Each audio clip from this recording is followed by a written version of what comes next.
Robb Stark stood on the parapets of the Red Keep in the pale light of dawn, leather jerkin still damp from the morning's dew, the fur of his cloak rustling in the slight breeze that blew in from Blackwater Bay. He gazed out over the sprawl of King's Landing, cramped houses and twisting alleys, domed septs and squat taverns, tall towers of wealth and the hovels of Flea Bottom, all jostling for space beneath the ashen sky. The city was waking. Smoke rose from countless hearth fires and drifted lazily upward, mingling with the salt of the sea air. Just a few weeks ago, he never could have imagined he would stand here. A series of fateful events had transformed his war from defensive to preemptive, from retribution for his father's unjust captivity to a sweeping campaign that ended at the very heart of the Seven Kingdoms. It was not without cost. The riverlands still smoldered in places and men had died in droves on both sides, but it had been swift compared to what might have been the War of the Five Kings, which threatened to splinter the realm beyond repair. That horror, at least for now, was averted, or so he dared to hope. In the courtyard below, men of the Stark household guard and the knights from the Vale mingled. They moved cautiously around one another, uncertain allies at best. The knights wore the crescent and falcon sigil of House Arryn, while Robb's men showed the dire wolf of House Stark, black against a gray field. Alongside them were Baratheon stags, carried by the loyal men who'd risen in the name of the late King Robert's posthumous decree. That parchment had changed the fate of Westeros forever. Robert Baratheon's last written command had named Ned Stark regent until his heir came of age, and it suggested, in the event of dispute, that the Starks hold the city until matters of succession could be resolved in a great council. The monstrous betrayal orchestrated by Cersei Lannister, her forging documents of her own, her attempt to seize power in Joffrey's name, would not stand once the truth got out. And so Robb had marched, pushing south far earlier than many thought possible, carrying the battered but undeniable testament from the late King Robert. High lords like Stannis, uncertain of the Northmen's boldness, had waited to see the outcome. But the boy they called the Young Wolf had caught everyone off guard by sacking the Lion's supply lines, forging alliances with the outraged Tullis, the battered Baratheon loyalists, and, in the final stroke, the Knights of the Vale who had grown disillusioned with Lysa Arryn's inaction. Now the city was his for the moment. That victory felt strangely hollow, overshadowed by the losses endured, by the uncharted future lying ahead.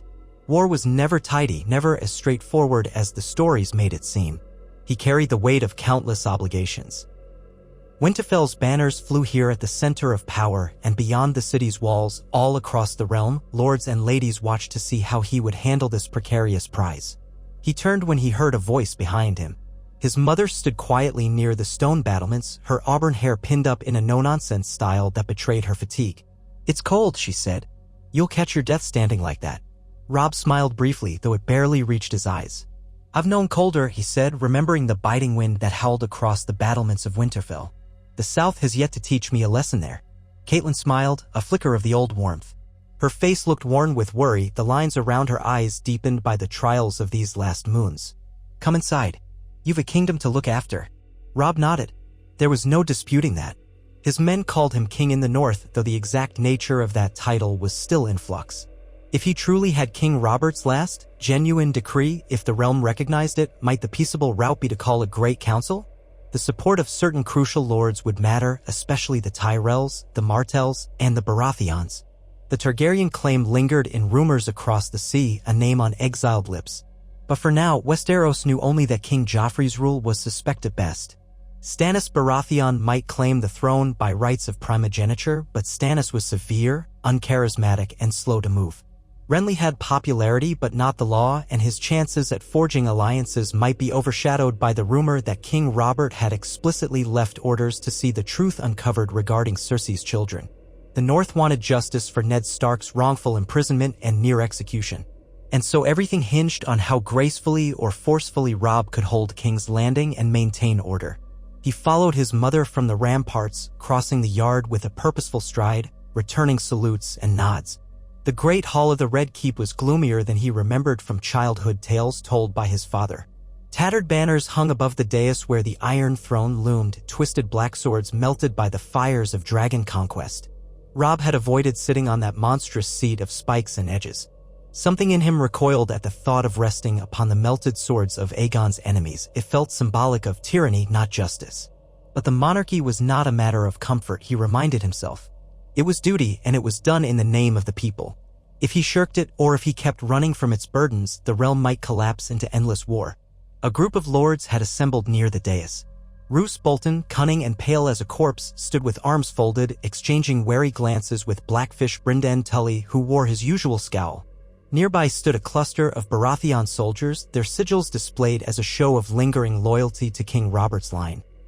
At the front of them was Ser Davos Seaworth, the Onion Knight, who had come from Storm's End as an envoy. Next to him was the tall, gaunt figure of Stannis Baratheon himself, face set like stone. Robb had been introduced to him just 2 days prior in the aftermath of the city's capture. He found Stannis as uncompromising as they said, but not unjust. The rightful Lord of Dragonstone glowered, arms tight to his sides, as though the entire world had offended him personally. Perhaps it had. The question of the crown weighed heavily between him and Robb. Catelyn walked beside her son into this tension. Her presence offered a measure of calm.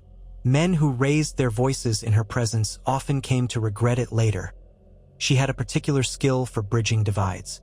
Robb offered a curt nod to the lords and knights as he took his place, not on the Iron Throne but before it, at the foot of the dais. He stood, posture straight, as if to remind them all that though he was young, he was not easily cowed. "My lords," he said, voice echoing through the cavernous hall, "I trust you've had a comfortable stay." The words were formal courtesy. Everyone here knew the city was hardly comfortable, with the last vestiges of Lannister holdouts scattered in pockets outside the walls, and the threat of renewed violence lurking around every corner. Stannis Baratheon exhaled through his nose. "Comfort is not what I seek," he said. "Justice is all that matters now. Justice for my brother's murder. Justice for the realm that was deceived." He wore no crown, but his posture was that of a king. Robb swallowed. "We are in agreement about the need for justice. But the question remains, whose justice, under what crown?" Stannis's glare flicked toward the Iron Throne and back to Robb.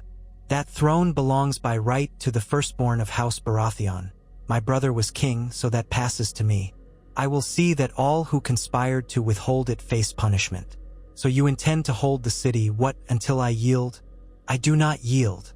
Robb felt the scrutiny of every lord upon him. His mother, by his side, placed a gentle hand on his forearm, urging patience. "This city has been in the hands of a usurper for months. Queen Regent Cersei placed a false king on the throne. The document discovered in King Robert's own hand implicates the children's parentage. As for control, we took the city precisely because of King Robert's final command to my father." He paused, scanning Stannis's stern face. "We hold the city in trust, not as conquerors, while the matter is decided by the lords of the realm. My father's good name was slandered. I'll not let that stand. If you can produce your claim to the throne, let that be decided in a proper council. We need not tear the kingdom further apart." Stannis's fists clenched. "A great council is but an excuse to delay.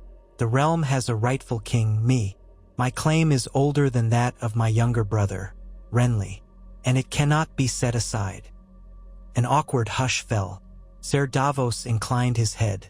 "Your Grace, you know I am loyal to you, but we are in a precarious position. Lord Stark's men hold the city. Half the realm is in chaos. The Tyrells may stand behind Renly if it comes to war again. The Iron Islands gather strength for some mischief, I suspect.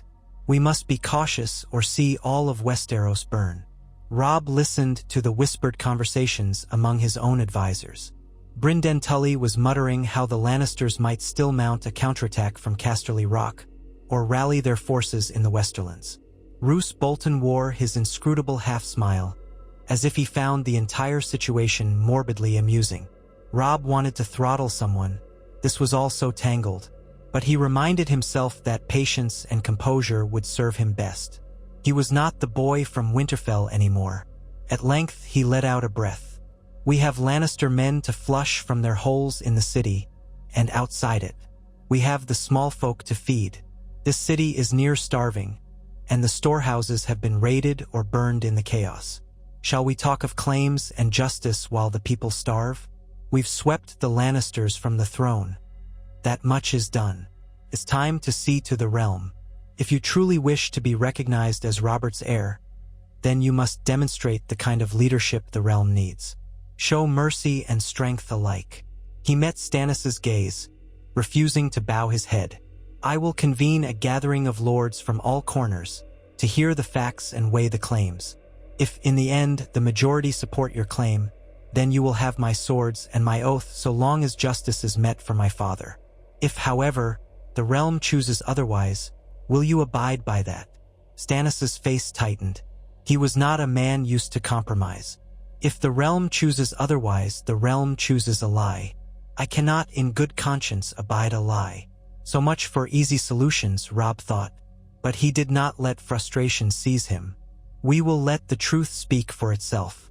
I have men seeking more proof of the children's true parentage, things my father discovered.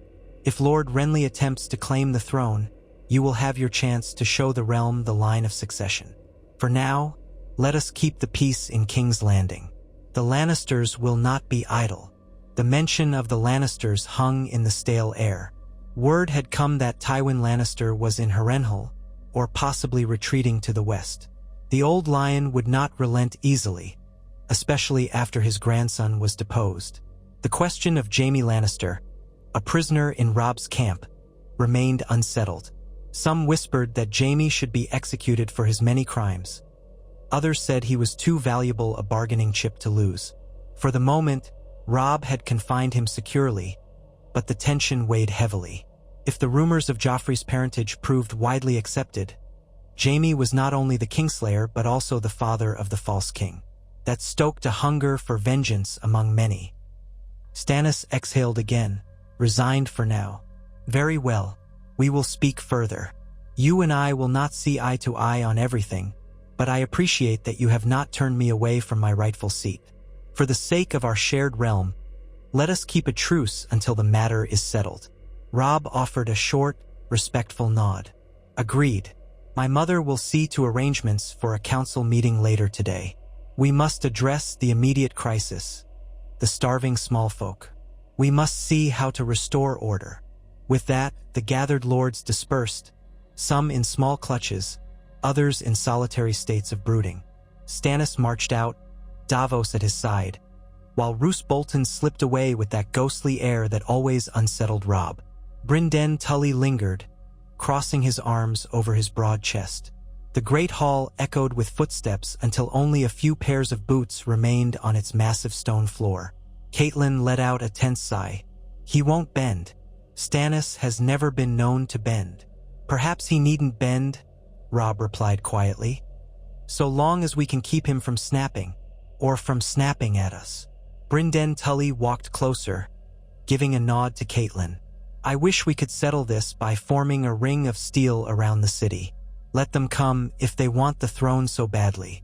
But that might lead to the entire realm turning on us. As it stands, we're the ones occupying the seat of power, and that puts all eyes upon us. I know, Robb said, pressing a hand to his eyes, but we have no other choice. If we had let the Lannisters regroup, they would have massed an even bigger army, leading to more slaughter. As it is, we managed a swift, decisive blow. He thought of the night they breached the city's gates. For all the talk of cunning, in the end, it had been a furious charge with inside help. Men loyal to the memory of Robert who still served in the city watch. It had been too close, too chaotic, but it had succeeded. We hold the city. That is our advantage.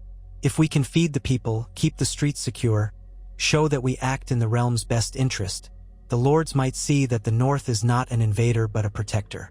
Brynden's expression suggested deep skepticism, but he inclined his head. Then let me deal with the scouts who track the Lannisters' movements west of the city. I'll see we know if Tywin approaches.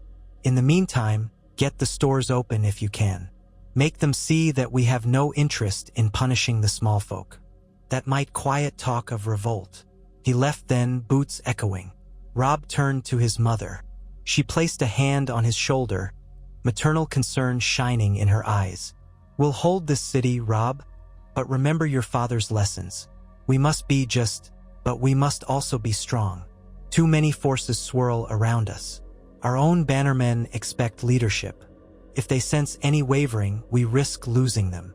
Robb nodded, gazing at the ominous Iron Throne, that mass of melted swords. He wondered if it would be enough to simply stand in front of it or if the time would come when he must seat himself upon it, at least temporarily. The idea made his stomach churn, but if it preserved the peace, if it meant that the realm would see sense instead of descending into a multi-pronged war, perhaps so be it. All he could do now was move forward day by day, step by step, forging a stability out of the chaos the Lannisters had left behind. His next hours were spent in the labyrinthine corridors of the Red Keep. He conferred with the Master of Coin, an elderly functionary left behind by the fleeing Lannister regime who sputtered excuses about the near-empty treasury. He spoke with the Lord Commander of the City Watch, who was replaced by Ser Rabar Royce after Janos Slint's disgrace. It was said that Slint had been in the Lannisters' pocket, complicit in the betrayal of Ned Stark. Now, the Gold Cloaks were an uneasy mix of old loyalties and new discipline. Robb tasked Ser Rabar to root out the corruption wherever possible. Then he and his mother moved to the Tower of the Hand where Ned Stark had once resided, if only for a brief, harrowing time before his arrest. Walking those corridors, seeing half-packed crates of old ledgers and personal items stirred a haunting sense of memory for them both. Maids bowed quickly and scurried away. Most were too frightened to do anything but murmur quick greetings. None dared stand in the hall to gossip. The tension in the city remained high. Caitlin paused before the door to the Hand's Solar, her gaze lingering on it. "He was here," she murmured. "He must have felt so alone." Robb's heart twisted painfully. "But we are not alone now," he said gently. "We have each other, and we have those who stand with us. I will not let Father's memory be tarnished." She nodded, pushing open the door.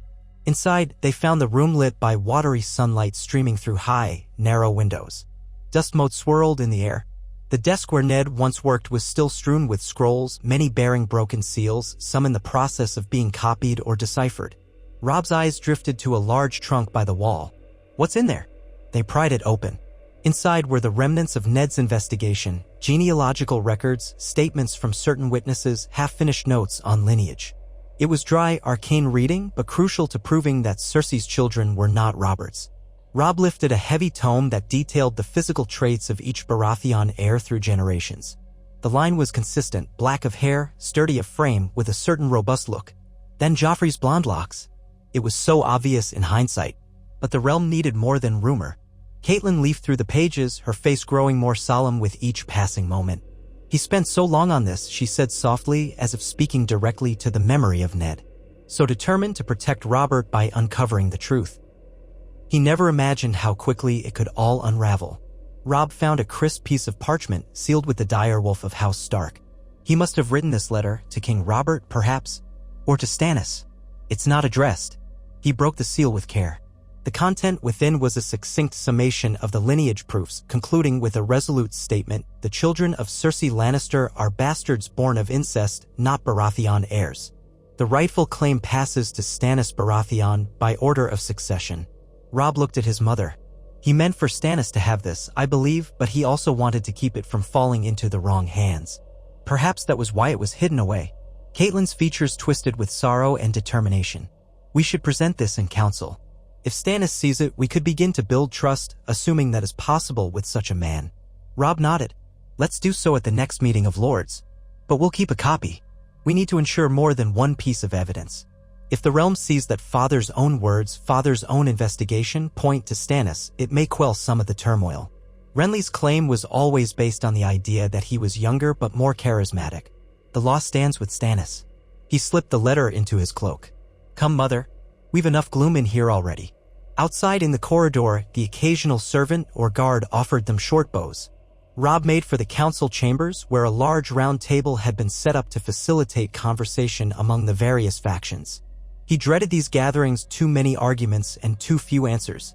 But if he was to rule even temporarily, he must do so through dialogue, not just the sword. At the council meeting, the tension was palpable. Robb stood at the head of the table, Stannis to his right, Lady Margaery Tyrell to his left. She had arrived in the city just that morning under a banner of cautious neutrality, her brother Loras at her side. The Vale men, the Northmen, the Baratheon soldiers, and certain riverlords all crowded around. Varys, ever the whisper-footed spymaster, hovered near the walls, a watchful shadow. "Pet, your Baelish was absent, rumored to have fled the city the moment the Lannisters lost control." They began with practical matters. The city required food. The crown's coffers were nearly empty. The rebellious pockets of Lannister men in certain wards needed subduing. Marjorie Tyrell, in a soft-spoken but firm voice, offered to send for Highgarden's surplus. "The Reach is blessed with bountiful harvests," she said. "We can spare a portion for the capital, provided fair trade terms are established. We do not wish to see small folk starve." Robb appreciated her willingness, but he understood the subtext. The Tyrells wanted to extend their influence. If they fed the city, they would gain popularity among the common people. Still, the city needed bread, and he couldn't afford to let pride stand in the way. "We'll arrange the details," he said. "We can barter from the crown's future income or by ceding certain favorable trade tariffs to the Tyrells. So long as the capital's people do not suffer, I'm amenable." Marjorie smiled, a gesture that lit her face with a kindness Robb found almost disarming. "As you say, my lord." Ser Davos then raised the matter of the fleets. "Stannis's ships at Dragonstone are prepared to enforce order at sea. But we need a directive. Do we blockade Lannisport? Do we attempt to hamper trade? Do we open King's Landing to all?" Robb massaged his temple. "For the moment, let trade flow openly. We are not yet at war with any region except those who violently resist the rightful peace. If the Westerlands remain loyal to the Lannisters' false claims, we may need to clamp down, but for now, open trade might bring relief to a realm ravaged by conflict." Stannis made a faint noise of annoyance, but he did not object openly. He seemed to sense that waging a broader economic war might push the realm further into chaos. Next came the question of the succession. Stannis leaned forward. "There is no need to deliberate further. By all the laws of the Seven Kingdoms, the Iron Throne is mine. Renly's claim is a farce. He's younger, and the children of Cersei are bastards. This council must proclaim me king." At that, Marjorie's expression flickered with concern. "My Lord Stannis, my own house, we have certain ties to Lord Renly. He is betrothed to me if the arrangement stands." She glanced at Robb, uncertain whether to continue. "I cannot support a claim that discards his, not without further clarity." Stannis's face tightened. "That is precisely the trouble in this realm. Too many care about feelings, about alliances of convenience. The law is clear. If Renly tries to make himself king, he is committing treason. But if he steps aside, I will show him mercy, and I would not be opposed to forging new alliances, so long as the Tyrells recognize me as the rightful king." Marjorie pressed her lips together. "I shall send a raven to my father. We will see what can be done. But you must understand, my lord, that I cannot break from Renly on a whim. If he remains steadfast in his claim, House Tyrell is compelled to support him unless the realm is conclusively convinced that your claim is the only lawful one." Robb saw the tension in the air, felt it thrumming like a bowstring drawn too tight. He inhaled and spoke up. "My father's investigation has left us further proof of the children's illegitimacy. If it is accepted, King Robert's line indeed passes to Stannis. We have that record in Ned Stark's own hand." He pulled out the parchment and placed it on the table. He intended to deliver this to King Robert or to Stannis once the time was right. It shows the genealogical proof, and it states clearly that Joffrey, Myrcella, and Tommen are products of incest. Silence settled, broken only by the rustle of parchment as Davos carefully picked it up. He read it, then passed it to Stannis, who in turn read with that grim set to his jaw. Marjorie and other lords craned to see. Robb could sense the mixture of horror and relief among them. Horror that the allegations of incest were so starkly spelled out, relief that the question of Joffrey's parentage might finally be laid to rest. Stannis set the parchment down. "So it is as I said. Ned Stark risked his life to uncover this. The Lannisters took his head for it. Now that it's known, the small folk will not easily rally to Joffrey's cause. Let them hear the truth. Let them know that he was a bastard born of the Kingslayer." There were a few scattered murmurs of agreement. Marjorie folded her hands. "I see. And with Robert's death, you are the older brother, so in that sense, you inherit, but the realm might still want to hear from Renly. As you said, my lord, many will weigh their hearts against their sense of duty. They will wonder if a younger, more amiable king might be better. It is not always about the letter of the law." Stannis' scowl deepened. Robb spoke gently, attempting diplomacy.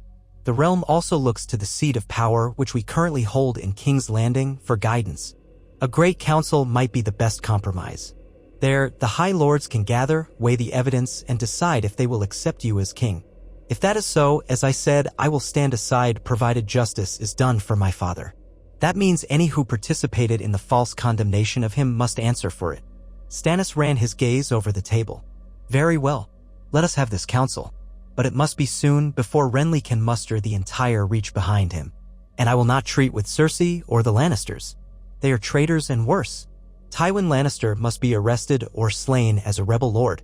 Jaime Lannister, the Kingslayer, must answer for his crimes. Robb set his jaw. We do have Jaime in custody. I intend to see him tried. As for Tywin, we will see if he can be brought to justice. But that might require further conflict. I had hoped we could avert it. The eyes of everyone present flickered. They all knew Tywin Lannister was not a man to yield. If confronted, he would raise the whole of the Westerlands in war. The realm was battered enough already, yet it might be inevitable. Thus, the meeting ended in a somber mood.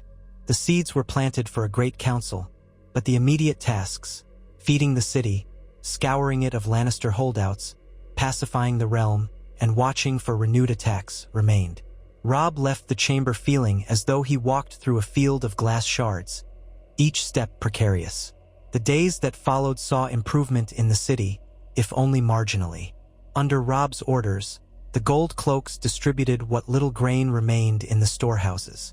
He personally visited the markets, flanked by his guard, to see that no one was hoarding or extorting.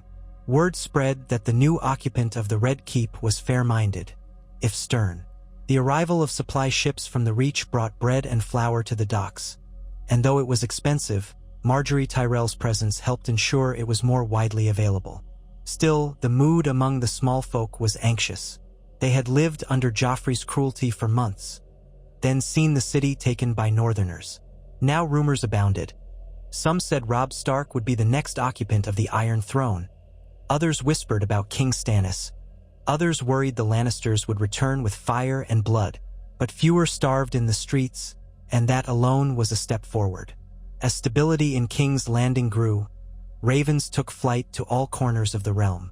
Invitations were extended, in so many words, for a great council to convene in the capital. Some were couched in more delicate language, especially to the Martells of Dorne, whose grievances with House Baratheon ran deep. Others were more commanding, ordering men like Balon Greyjoy to appear or be declared traitors. Robb didn't expect compliance from the Lord of the Iron Islands, but the courtesy had to be extended. He made sure a special raven carried messages to his brother Bran at Winterfell to ensure the boy and the rest of the family were safe. Word had come that Theon Greyjoy, Robb's one-time ward, was visiting Pike to treat with his father. Robb dreaded the potential betrayal there, but he could not handle that front right now. With the Lannisters and the question of the throne looming, the Ironborn threat was just one more problem on a long list. During those days, Robb often sought counsel from his mother. She reminded him of the loyalties that might be swayed or lost. She also warned him of making deals that undermined the North's independence. Many Northmen felt that if the realm was thrown into war, perhaps the North should remain free, with Robb as king in the North. "That is still an option," she said one evening, as they shared a quiet supper in the Tower of the Hand. "If Stannis grows too rigid, or if the Great Council threatens your father's memory, you could declare the North independent." Robb shook his head.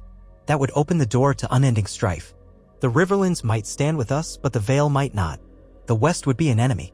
The Crownlands might remain loyal to Stannis or Renly. We'd be fighting constantly. And father would not have wanted that, I believe. He served the realm as a whole. He believed in the unity of the Seven Kingdoms, with the king ruling justly." Catelyn touched his hand.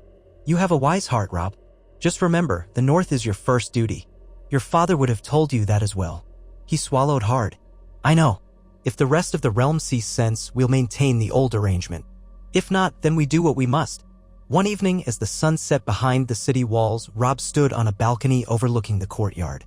Below, the knights drilled by torchlight, determined not to let their edge dull. He heard a soft voice behind him and turned to find Margaery Tyrell. She wore a simple gown, her rich brown hair arranged artfully. Robb realized he was alone, and for a moment he felt self-conscious. He inclined his head. "My lady." "My lord," she replied with a courteous dip. They stood in a moment of awkward silence before she spoke again. "I wanted to thank you for allowing my family's shipments to reach the city. You have not tried to seize them or impose unfair tariffs." Robb offered a small smile. "I believe in fairness. Also, we would be in dire straits without your help." A subtle flush colored her cheeks. "Yes, well, the people will remember who helped them in their time of need." She paused, regarding him with an earnest expression. "They speak well of you in the streets, you know? They say you are honorable like your father, yet also fierce. Some call you the young wolf for a reason, I suppose. He felt a pang, thinking of the father he'd lost. I only hope to live up to his example, he said quietly. He was a better man than I. You are quite young to bear such a burden, Marjorie said, stepping closer to the balcony rail. A great council, it has been some time since the realm attempted such a thing. But if it works, you might avert a dreadful war. That is no small feat. He glanced over at her, noticing the intelligence behind her warm gaze. If you're intended, Lord Renly presses a claim, how do you intend to act? She looked down, her voice subdued. It is complicated. My father, Mace Tyrell, sees a future in which the Reach holds great power. If Renly is king, House Tyrell ascends alongside him. Renly is kind, charming, beloved by many. But I have never fully believed it was the lawful path. If the realm learns that Stannis is the rightful heir, and if the Great Council confirms it, well, House Tyrell would have to decide whether to fight or to compromise. We prefer a kingdom that does not starve or bleed itself dry. And if you stand behind Stannis, that will carry weight as well. Robb nodded, appreciating her honesty. He understood that her presence here was as much about reconnaissance as it was about altruism. She was measuring him, measuring the city, deciding if the Tyrells should shift allegiances before it came to bloodshed. He couldn't blame her, that was how the game was played. They spoke of milder things for a while, of the children in Flea Bottom who needed bread, of the injured men brought back from the fighting. She had visited a makeshift healing sept, bringing her own supply of bandages and concoctions.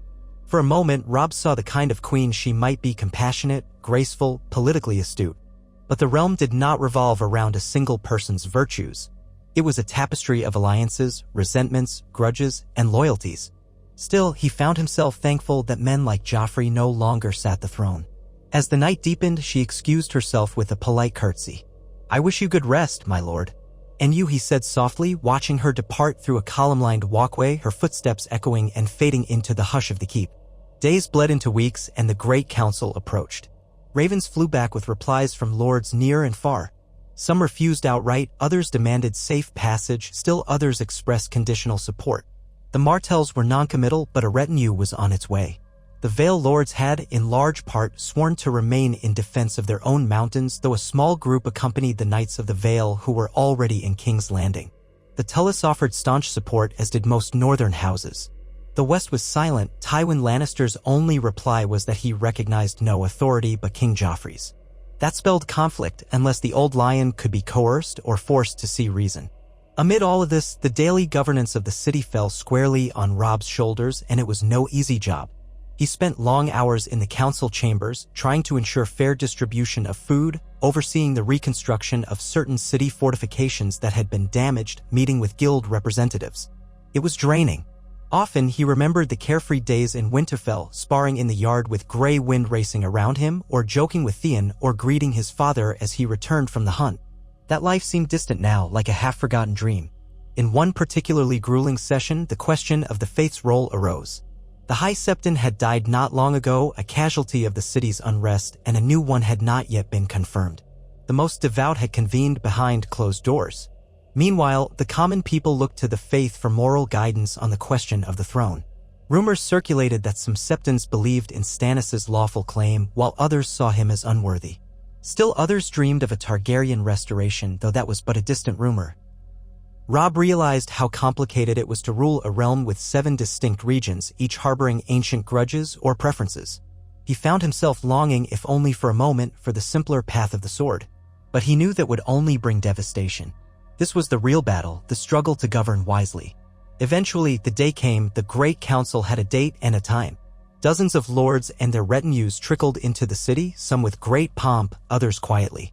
The entire Red Keep buzzed with tension as they arrived, Martell men in orange and red, Tarly men wearing the huntsman's badge, Hightowers, Rowan, Fossaway, Redwine, Mouton, Bracken, Blackwood, and so on. 1,000 old feuds simmered just below the surface. Stannis, impatient as ever, demanded that the matter be settled quickly, but enough had come to see that they must attempt a formal process. The main hall had been cleared, seats arranged in a semicircle facing the Iron Throne. Robb and his advisors presided, though he insisted that the lords form a decision collectively, with each region's delegation having a say. Guards from the north, the Stormlands, and even the Vale stood watch, forming a ring around the perimeter ready to quell any outbreak of violence. When the day dawned, bright and crisp, the lords assembled in a rumble of conversation that shook the stones. Robb stood at the foot of the Iron Throne in a simple doublet of gray and white, the stark dire wolf on his chest. He felt the eyes of the realm upon him. Stannis arrived in austere attire, accompanied by Davos and a small retinue of Baratheon loyalists from Dragonstone. Renly Baratheon, though half the realm now called him a Tyrell puppet, arrived in splendid green velvet with Marjorie on his arm and Ser Loras at his side. The tension between the two Baratheon brothers was a crackling wire that threatened to spark a conflagration. The Martell representative, Prince Doran's younger brother Oberyn, had come with a small retinue. Oberyn's sharp eyes flicked about, searching for signs of Lannister presence, and he settled in with a dangerous grin. The Vale was represented by several lords led by Jon Royce, for Lysa Arryn had refused to leave the Eyrie. The Tullys, headed by Edmure Tully, were unwavering in their support of House Stark. The northern lords present, the Umbers, Karstarks, Mormonts, and others, stood behind Robb like a grim wall. Tyrion Lannister was nowhere in sight. Rumor had it he was either taken by his father to the field or had fled across the narrow sea. No official Lannister delegation appeared, save for a handful of lesser Westerland lords who had come perhaps to spy. Robb looked around, swallowing his nerves. "My lords, you are assembled at the behest of the late King Robert Baratheon's final decree which named my father, Eddard Stark, as regent to safeguard the realm until a rightful succession could be established. My father was executed for treason, falsely, as evidence has shown. Now we gather to determine the rightful king and thus bring peace to Westeros if the gods be good." He gestured to Stannis. "Lord Stannis Baratheon claims the throne by virtue of primogeniture. He asserts that the children of Queen Cersei are bastards born of incest, thereby disqualifying them from succession. Here is the genealogical proof, discovered by my father." A murmur passed through the hall as the parchments were displayed for those who had not yet seen them. Then Robb gestured to Renly. "Lord Renly Baratheon claims the throne by virtue of support from many southern lords, including the powerful Tyrell host, contending that he is a more suitable king for these troubled times. He too is Robert's brother, but younger than Stannis." Renly smiled with easy charm as if greeting a gathering for a tourney. "I thank you, Lord Stark, for giving me the chance to address this noble assembly. It is true, by strict lineage, Stannis precedes me. However, a king must rule not just by law, but by the consent of the governed. If the realm desires me, I shall take the throne in the name of peace. With House Tyrell and many other lords at my side, I can promise a swift end to conflict and a bountiful future." Across the semicircle, Stannis scowled. "You speak of consent as though the throne is a popularity contest. The law is the law. Why not crown any child in the street if they are well-liked? You cannot flout centuries of tradition." Renly's eyes flashed. "Centuries of tradition hold that the king's firstborn inherits. That is not you, is it? You were not fathered by Robert. Unless you claim to be Robert's son, which would be quite the revelation." Laughter rippled through the crowd at Renly's quip. Even some Tyrell lords chuckled. Stannis's glower could have split stone, but Renly pressed on, face now serious. "I jest, but only slightly. The realm's tradition is that the eldest trueborn child inherits. That was the reason for Joffrey's crowning. We now see that he is falseborn. That does not automatically make you king, Stannis, if the realm rejects you." Stannis took a step forward. "The realm has no right to reject lawful succession.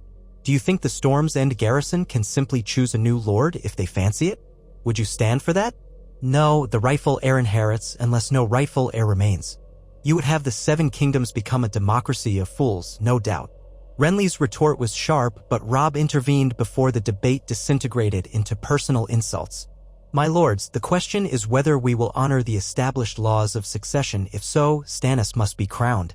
Or, if we set them aside because of pressing circumstances, if so, then Renly's claim is viable. I ask the Great Council to weigh in. Those in favor of Lord Stannis Baratheon, speak now."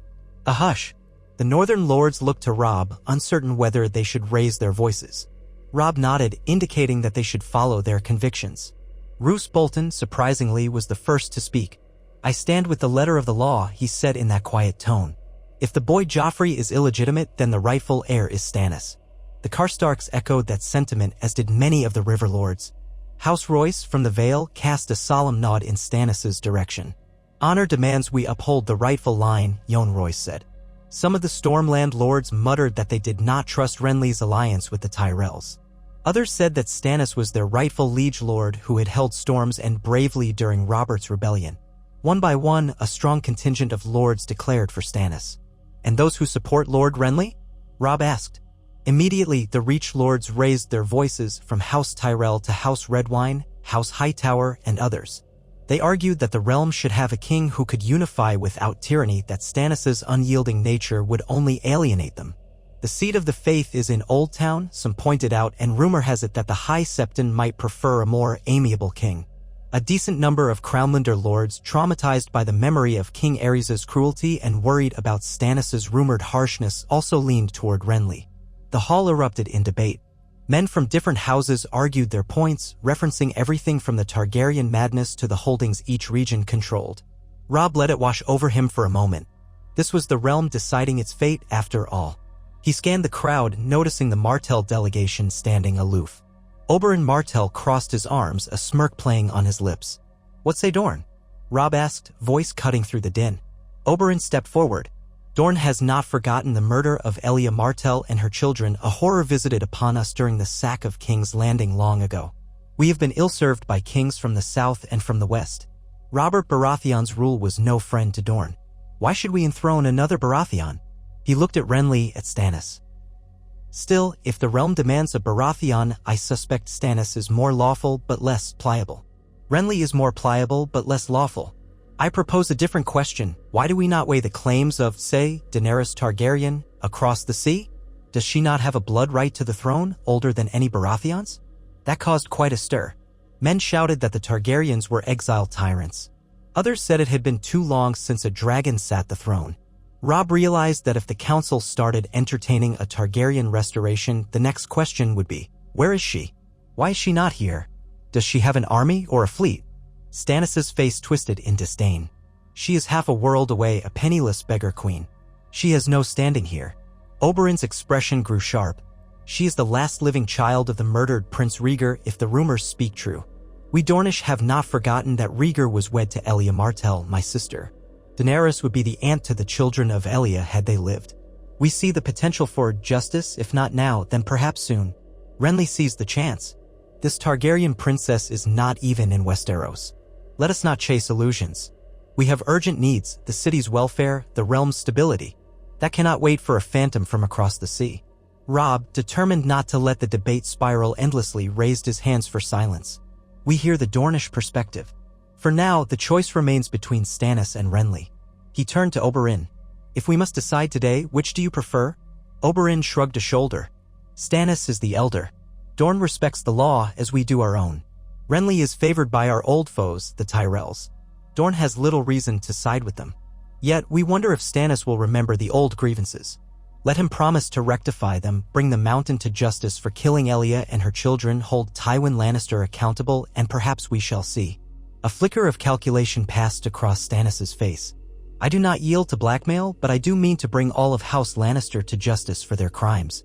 The man called the Mountain, Ser Gregor Clegane, is indeed a murderer. He will face the crown's justice if he still lives. Oberyn bowed his head slightly. Then you have gained some measure of my respect. Let Dorne remain neutral for now, but we will not stand in your way. With that, the Martells tacitly tilted away from Renly. Robb sensed the scales beginning to tip. Renly's supporters from the Reach grew louder, trying to rally more lords to their side.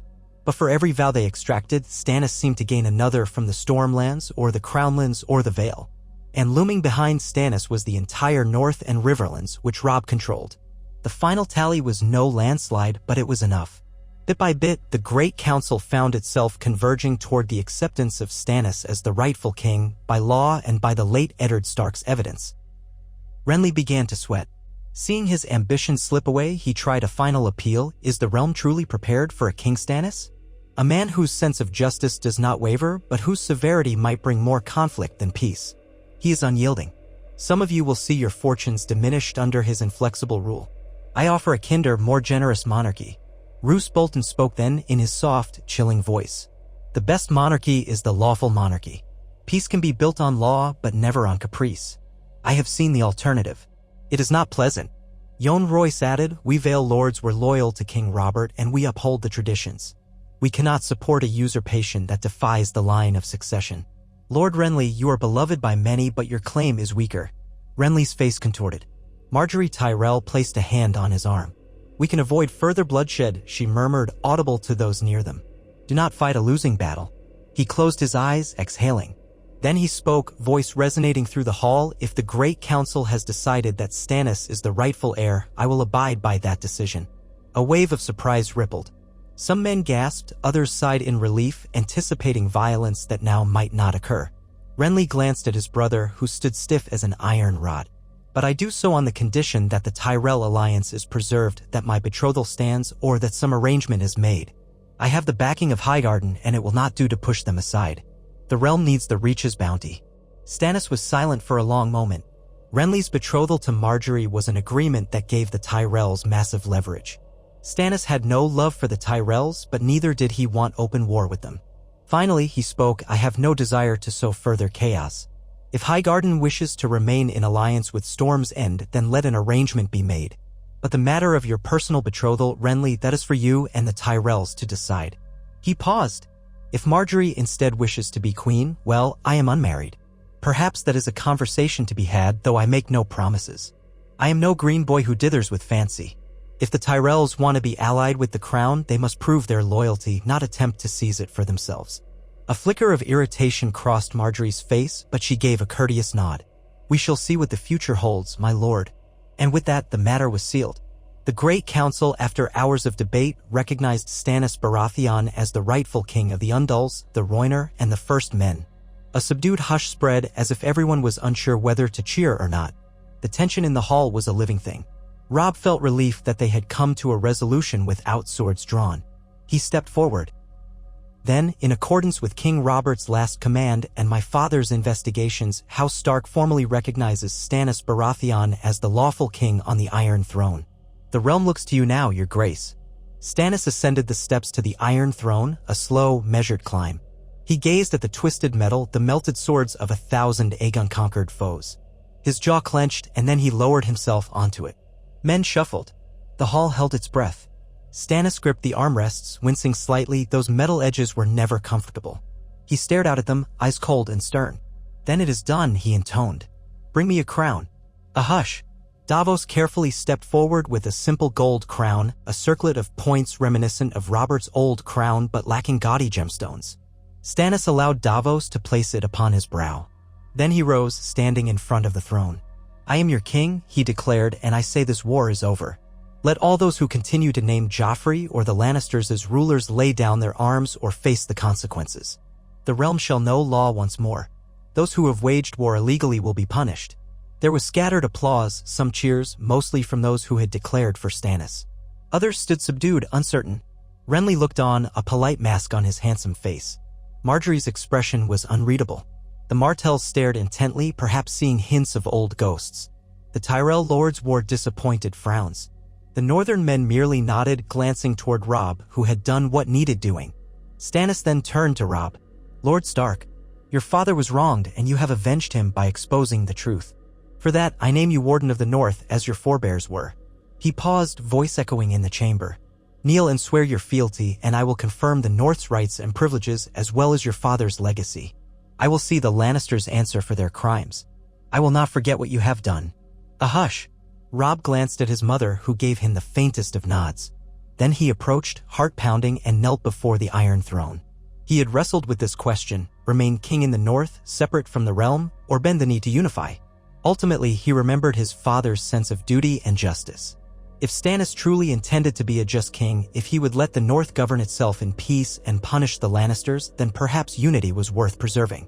"I, Robb Stark, pledge my fealty to the rightful king, Stannis of the House Baratheon," he said, his voice carrying in the hush, "and I swear to uphold justice and honor the crown so long as the crown does right by the realm." Stannis gestured for him to rise. "Then let it be known. From this day forth, House Stark stands once again as the principal warden in the North, loyal to the Iron Throne. The memory of Eddard Stark is cleansed of all wrongdoing, and any man who calls him a traitor shall answer to me." A wave of complicated relief washed through Robb. He rose, bracing himself for whatever came next. In the days following the Great Council, King Stannis remained in King's Landing to secure his hold. Rumors swirled that Tywin Lannister was gathering an army in the west, but perhaps he would not risk open defiance now that the major houses had recognized Stannis' right. Renly and the Tyrells lingered, forging a new understanding with the crown. The Dornish seemed lukewarm allies at best, but they did not appear eager for war. The entire realm had lurched a step closer to unity, but only a step. Stannis wasted no time initiating plans to deal with the Lannister threat. He demanded that Jaime Lannister, still a prisoner of Robb's, be brought to stand trial in King's Landing for regicide, killing King Aerys, as well as for fathering bastard royals if that was proven. Robb complied. Jaime was escorted under heavy guard to the city, caged like a dangerous beast. The Kingslayer's customary arrogance flashed in his green eyes as they led him into a secure cell deep in the Red Keep. Perhaps he realized how precarious his position was. Meanwhile, Stannis also reorganized the small council. He named Davos Seaworth as Hand of the King, an astonishing move to many, but one that spoke volumes of Stannis' trust. He retained some functionaries who could prove loyal. Peter Baelish was nowhere to be found, so a new Master of Coin had to be appointed. Varys managed to keep his role as Master of Whisperers, for he had a knack for survival and seemed willing to serve the rightful king so long as it advanced the realm. Robb, for his part, was offered a seat on the council, but he politely deferred. "I must return to the north soon," he said. "Winterfell needs me, and I have neglected my own lands too long. For now, I will remain in the city only to see the Lannisters' trial come to pass." Stannis eyed him with that unyielding gaze. "Very well. When we have secured peace, you may go. But I advise you to keep some presence here. The realm is fragile, and I will expect you to heed any royal summons." Robb nodded. "You will have it. And if you mean to ride against Tywin, the North will supply men. We want justice as well." Stannis nodded in return, seemingly satisfied. For her part, Catelyn Stark spent her days consulting with some of the southern ladies, trying to secure alliances that would benefit the Riverlands. The Tully homeland had been ravaged by Lannister forces. Now, with Stannis recognized, there might be redress. She also visited the city septs, praying for Sansa and Arya, who were believed to have escaped King's Landing sometime before Joffrey's downfall. They remained missing, and that gnawed at her. No one could confirm if the girls were alive or dead. Though the chaos of the city's capture meant many records were lost, some believed Sansa was smuggled out by the Hound, while Arya vanished into the warrens of the city or perhaps fled further. Even Varys had only rumors, no proof. Catelyn prayed fervently, day after day, that her daughters would return safely. When the trial of Jaime Lannister was convened, the city's tension spiked once more. The Kingslayer was brought in chains before King Stannis and an assemblage of lords. They would judge him for slaying King Aerys, though that was years ago, it was still regicide.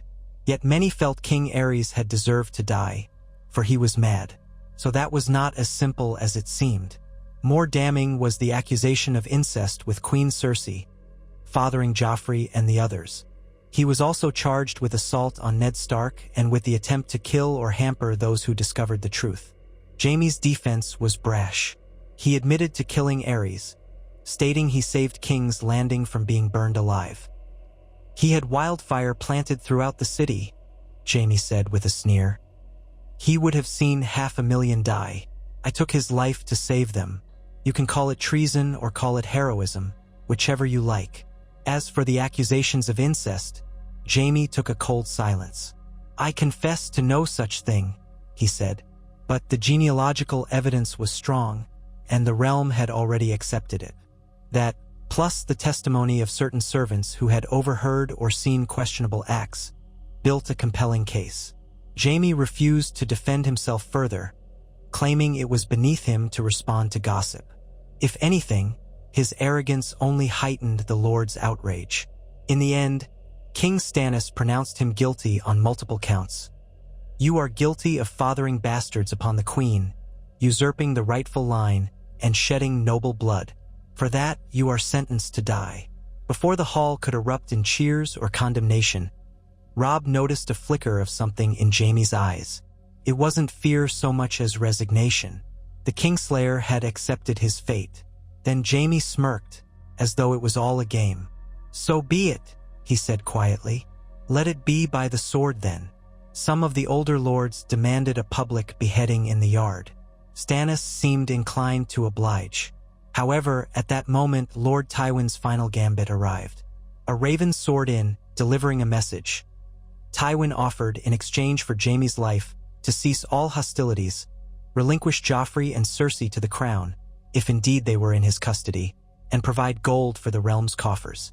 Tywin's letter proposed a peace settlement that might spare further bloodshed. It implied that if Jaime was executed, Tywin would never cease his war. Men argued passionately over whether to take the deal. Some said that a show of justice was needed. Jaime must die. Others said if Tywin truly surrendered, it could end the war.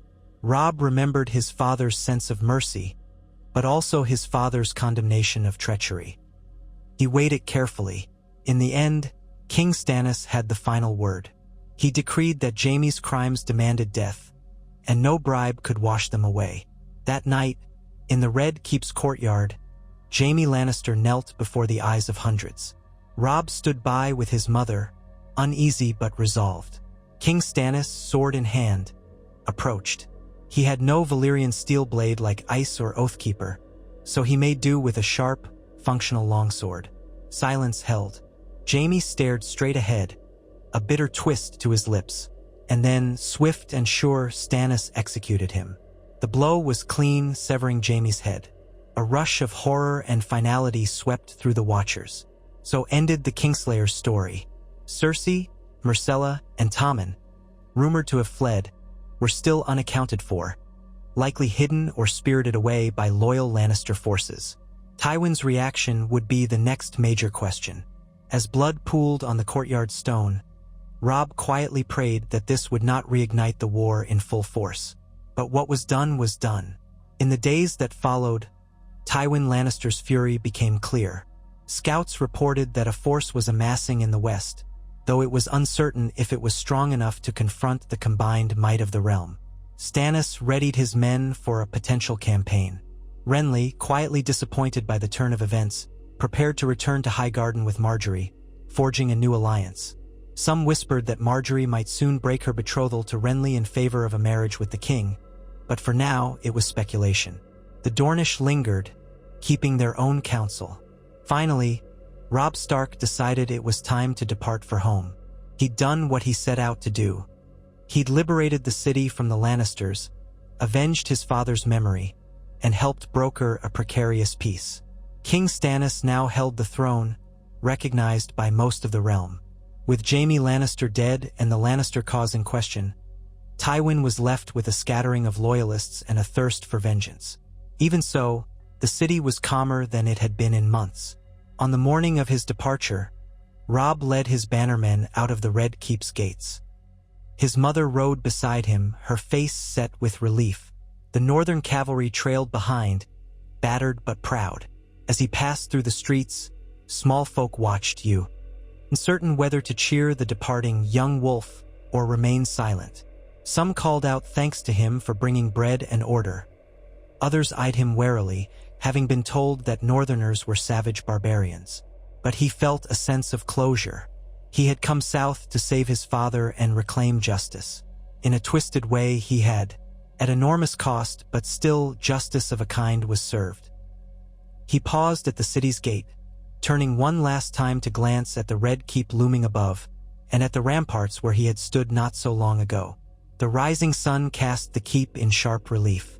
King Stannis would rule from that seat now, austere and unyielding. Perhaps, under his watch, the realm would find a measure of stability. Or perhaps more conflict awaited. But that was no longer Robb Stark's primary concern. He had a homeland to guard, a family to restore, and responsibilities that awaited him in Winterfell. His war, in a sense, was over.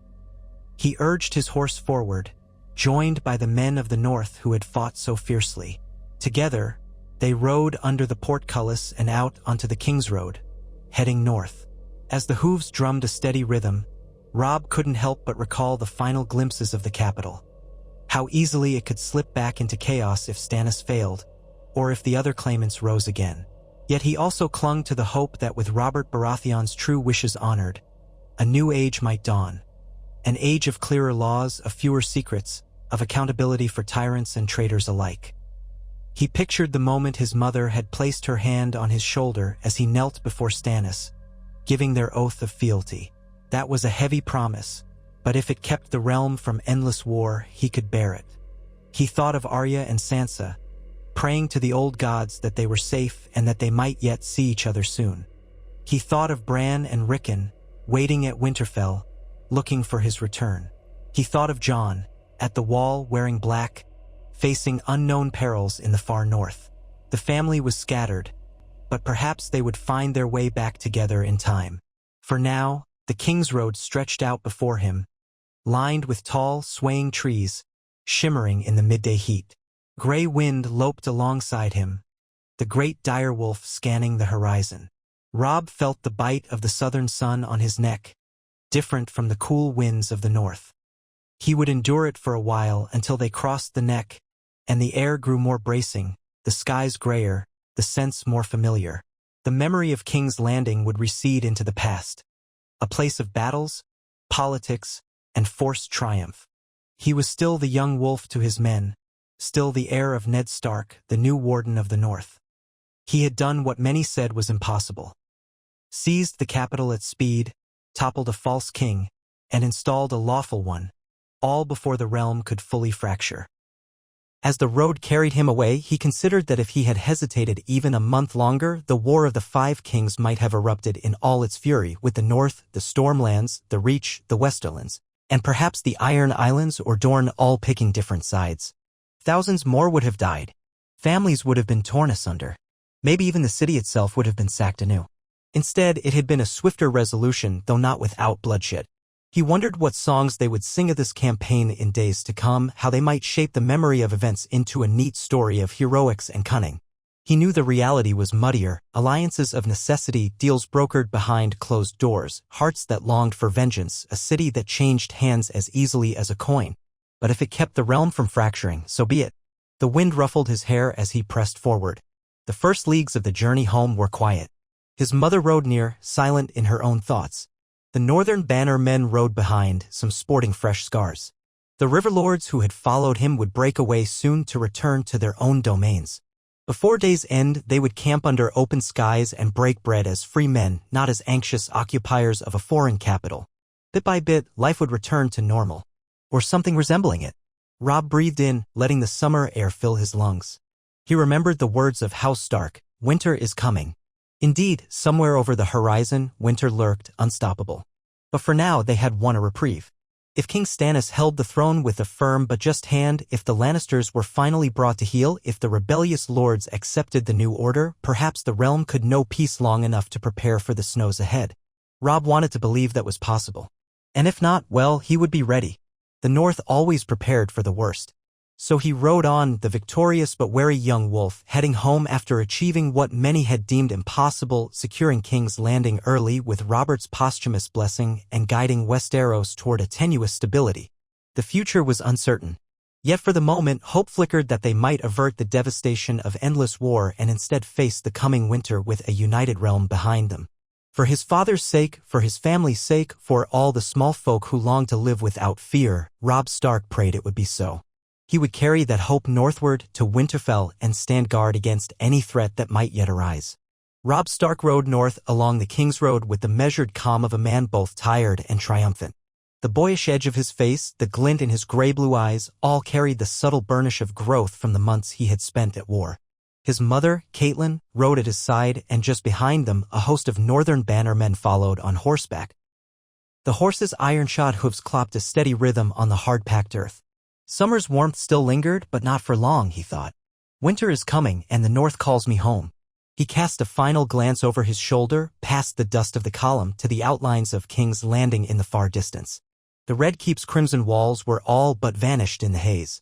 He had set out months before, brimming with a young man's righteous fury, determined to rescue his father, Eddard Stark, and bring the Lannisters to justice. In the end, he had found vengeance in a different shape, Stannis Baratheon, crowned king by the Great Council, enthroned in the capital with a lawful claim. Jaime Lannister's head had rolled beneath the swing of the king's blade.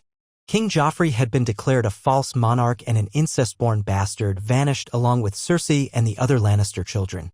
The realm, scarred, battered, half-starved, had narrowly sidestepped what might have become a war of 5 different kings. If he closed his eyes, he could still see the flames on the ramparts, hear the drums of battle. But the city for the moment was calm again, left in the hands of the rightful ruler. Robb had done his part. He was not so naive as to believe peace was assured. Tywin Lannister had marshaled an army in the west, outraged by the execution of his son Jaime. How that conflict would unfold remained to be seen. Perhaps Stannis would ride or sail west to bring Tywin to heel. But for Robb, thoughts of further conquests felt like a leaden weight in the pit of his stomach. He had done enough. The North beckoned him with the promise of home, of safety, of family, at least those bits of family still in reach. He felt a familiar ache thinking of Bran and Rickon, presumably waiting in Winterfell. Sansa and Arya remained missing, though rumors suggested they had escaped King's Landing before the worst of Joffrey's cruelties. Where they might be, gods only knew. Robb prayed to the old gods that the girls would find their way to safety. He reached down to pat the neck of his mount, which snorted and shook its mane. Catelyn drew up alongside him, face etched with worry. "You're too quiet," she murmured. "Tell me what weighs on you." He glanced at her.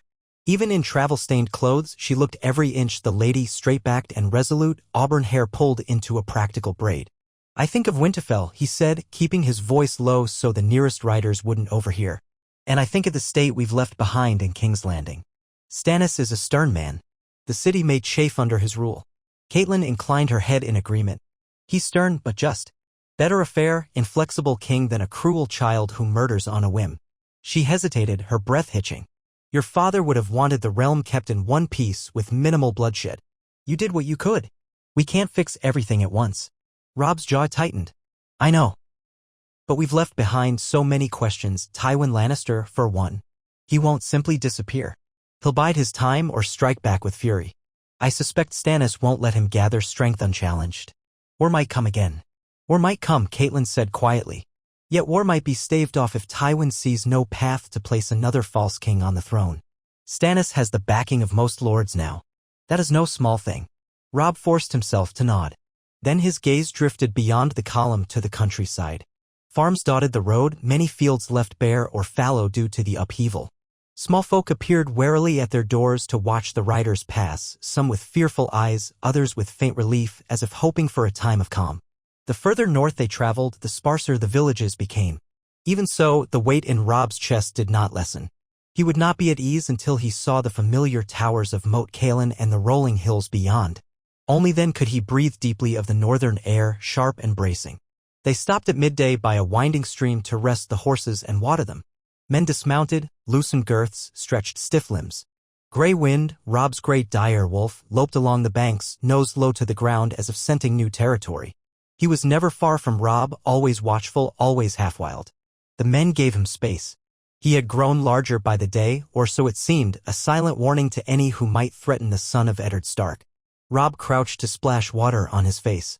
The day was warm, but not oppressively so, and the wet chill woke him from his reverie. A few of his lords came to speak with him, Rickard Karstark, still grim over the death of his two sons in an earlier clash, and Ser Helman Tallheart, wearing a new bandage on one arm. Their conversations fell into practicalities, which route to take north, how to manage supply lines now that King's Landing no longer needed to be fed by them, whether the Outriders had spotted any threat of brigands. Routine matters of warfare and travel. It was strange to think of how used to it he had become. After a short rest, they continued onward, the King's Road stretching like a ribbon ahead. The talk among the riders shifted, too, to news from far-flung corners of the realm. Some men spoke of the Ironborn stirring in the west, rumors that Balon Greyjoy was building a fleet. Others told of outlaws prowling the riverbanks, leftover Lannister companies turned to banditry. Robb listened with half an ear, mindful that he'd have to keep his forces ready for anything. He had once believed that the Southern War was his only concern, but he had learned quickly how troubles multiplied. He could not afford complacency. They rode a grueling pace for over a fortnight, crossing into the Riverlands. There, Robb parted ways with many of the riverlords who had marched south with him, men sworn to House Tully. They returned to their holdings, some with wives or children to greet them, all anxious to rebuild what had been scorched or ravaged by the Lannisters. In Riverrun, Robb and his mother paused for several days at Edmure Tully's request, to discuss the region's recovery and to see to the forging of new local alliances under King Stannis's rule. The Tully seat was both battered and proud, its towers showing signs of repair, the drawbridge newly restored after the siege. Catelyn's relief at seeing her brother Edmure safe was palpable. She embraced him in the yard, tears threatening to form. "Edmure," taller and broader than Caitlin, patted her back gently. "Your hair's turned more gray, sister," Edmure teased, though there was a tremor in his voice. "Too much war will do that." "You're one to speak of gray," she replied, stepping back to look him over. "Your temples are shot with silver, and you're not yet old." Edmure forced a small laugh, but the shadows of war still clung to him. Inside Riverrun's halls, they spoke of the realm's new order. Edmure's voice reflected a mixture of gratitude and lingering concern. "You captured the capital so swiftly, none of us could have dreamed it. But Tywin Lannister remains. Every villager in the Riverlands knows that name, and it still frightens them. The West can strike across the Red Fork as they did before." Robb sat with his mother and uncle at a sturdy oak table, upon which was spread a large map. He traced a finger across it. "We rely on the king in the capital to keep Tywin in check. Our own men will remain at Moat Cailin and throughout the north. If Tywin tries to push east again, we'll be ready. He's outnumbered now, or so we believe. With the Stormlands, the Vale, much of the Crownlands, and the north behind Stannis, Tywin will be cautious. But we must remain vigilant." Edmure nodded. "We'll rebuild our levies and defenses. That's our only choice." He paused, gaze flicking between Robb and Caitlin. "I've never seen the realm so fractious. The Tyrells resent that Stannis sits the throne instead of Renly. The Martells wish to see the Lannisters punished for the crimes against Elia, but they won't rush to kneel. If they perceive any slight, who knows what they'll do. And as for the Iron Islands," Robb's mouth tightened. "Yes, Theon Greyjoy served as our hostage and ward for years, yet we parted ways not long ago. He wished to treat with his father on Pike. I fear the Greyjoys are not done chasing their dream of independence." Caitlyn's eyes hardened at the thought. "All the more reason for us to return north. See our defenses readied. Pike has tried to strike the north before." Edmure's expression was grim. "Just promise me that if war does come to the Riverlands again, you'll be swift to answer. You're my nephew, the king in the north." He caught himself. "Or at least the warden of the north now that you've bent the knee to Stannis. Still, your father's ties to House Tully remain. The men here will look to the Starks for help." Robb reached out and clasped Edmure's forearm. "I promise, uncle, as I live and breathe. If war crosses these borders, we'll stand with you." They parted on good terms. Caitlin lingered a while longer to speak privately with her brother. Robb did not pry, but guessed they were discussing the grief and trauma visited upon Riverrun, her father's failing health, the cost of rebuilding, perhaps rumors of Sansa or Arya. Edmure, though well-meaning, had little to offer on that score. The girls had not been seen in the Riverlands. Within days, Robb and his now smaller retinue resumed their journey north. The weather grew cooler and the land more familiar. Many roads had been churned to mud by the passing of armies, but at least the threat of Lannister raiders was largely gone. Occasionally, the Outriders brought in petty brigands or deserters from the disbanded City Watch who had turned to theft. Robb had them tried by his officers, and those found guilty were put in the stocks or forced into labor. He had grown used to such grim tasks. Every so often, a man pleaded for mercy, insisting he had only stolen to feed his starving children, but Robb was no green boy who bled gullible. War had taught him that leniency could be a virtue, but not if it encouraged more lawlessness. The turning point came when they reached Moat Cailin, that ancient fortress guarding the Neck. The causeway was flanked by looming towers in ruin, but the silhouettes were as dear to Robb as any memory of childhood. He breathed deeply of the northern air, sharper and tinged with the scent of pine and peat bog. The men behind him took heart as well. For many of them, this was the threshold of home. They had marched south behind him in the name of avenging Eddard Stark, and though they had lingered for a while to hold the capital, each had dreamed of returning to hearth and kin. Now that dream was within reach. Inside Moat Cailin's battered walls, a handful of Stark guardsmen greeted them. The fortress had been repaired in a rudimentary fashion, enough to post a garrison that might slow an invading force. Robb conferred with the ranking officer, who gave him the updates. "All's quiet, my lord. No sign of trouble from the Ironborn or from the Boltons." He paused. "We have had ravens from Winterfell, though. Your brother Bran has taken on more of the day-to-day tasks. He's well, so far as I hear." Robb felt a rush of relief. "Good. And Rickon? Growing fast and just as wild, so they say." He's minded by the servants, and your foster brother, the bastard Jon Snow, is still at the wall, I believe." The guard hesitated. "We've also had word that an envoy from Pike visited once, asked to treat with the Starks, but left when told that you were away. They said Balon Greyjoy would have terms." Robb frowned. "Terms for what?" The guard shook his head. "They did not say. They simply left a note behind that the Iron Islands want no part of the Southern Wars, nor do they wish the North to meddle in the sea. I suspect the Greyjoys are testing the waters." Robb sighed. "We'll deal with them in due course." He gestured to the men. "We'll rest the night here, then continue on to Winterfell." That night, in the makeshift hall, they ate salt beef and hot barley bread, washing it down with sour ale. The talk centered on the North's readiness. Men speculated that if the Ironborn attempted another incursion, they might target the stony coasts or aim for the neck. Robb listened but said little, letting his captains plan. Eventually, the conversation turned to homecomings, wives, children, parents, siblings. Robb himself found his thoughts drifting to Winterfell's courtyard, to the heart tree with its red leaves and white bark, to the crypts beneath where his father's bones would rest, though the bones themselves had yet to be delivered.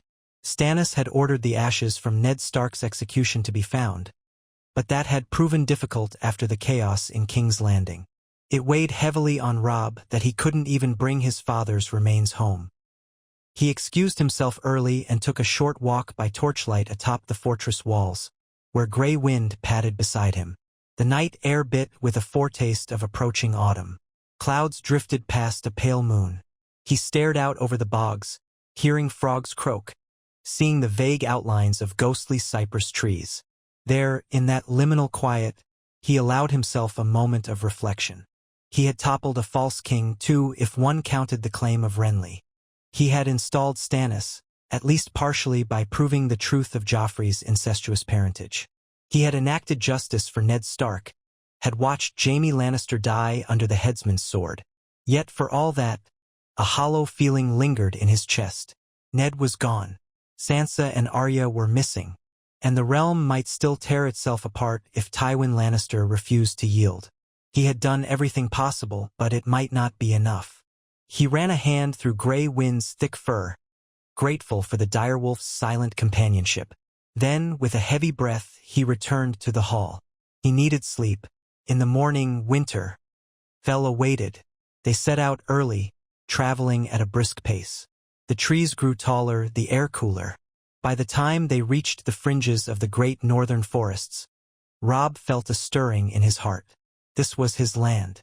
As the massive oaks and elms closed around them, the road sometimes little more than a tunnel through green. He recalled the hunts he'd had with his father, the rides with Jon and Theon, the laughter of his younger sisters. He forced away the ache. Focus on the future, he told himself. At last, the walls of Winterfell came into view. Solid granite, built to endure centuries, now ringed by farmland and small holdings. Smoke rose from chimneys in the distance. The banners that fluttered at the gate carried the direwolf of Stark, black on gray. Even from afar, Robb could see that repairs were underway on certain sections of the curtain wall, likely small cracks or age-worn damages. Winterfell had never been sacked in this war. He had marched his men away from it so quickly, the Lannisters never reached so far north, but the normal wear and tear still demanded attention. A horn call welcomed them. The gates swung open, and a flurry of stable boys and guards rushed out. Robb dismounted. Catelyn exhaled with visible relief as her feet touched the familiar cobblestones inside the yard. Men scattered, leading horses to the stables. Grey Wind bounded forward, sniffing and inspecting every corner. Then the main doors opened and out came Maester Luwin, eyes full of emotion, followed by Hodder carrying Bran, and then Rickon, who wriggled free of a steward's grip to race across the yard. "Robb!" Rickon cried, a boyish voice echoing off stone. He barreled into his older brother, who scooped him up in a fierce hug. Rickon had grown taller, his hair a shade darker, and he had a wild energy that reminded Robb painfully of younger days. Bran arrived in Hodder's arms, gazing with wide eyes. "We heard the horns," he said, sounding breathless. "Is it truly you?" Hodder lowered him to a wooden platform so he could greet Robb at eye level. though of course Bran could not stand unaided. His legs remained paralyzed from the fall months ago. Robb clasped Bran's hand. It's me. You've grown too, little brother. He looked at Bran's face and saw new lines there, the glimmers of an old soul behind young eyes. The burdens of running Winterfell had weighed on him.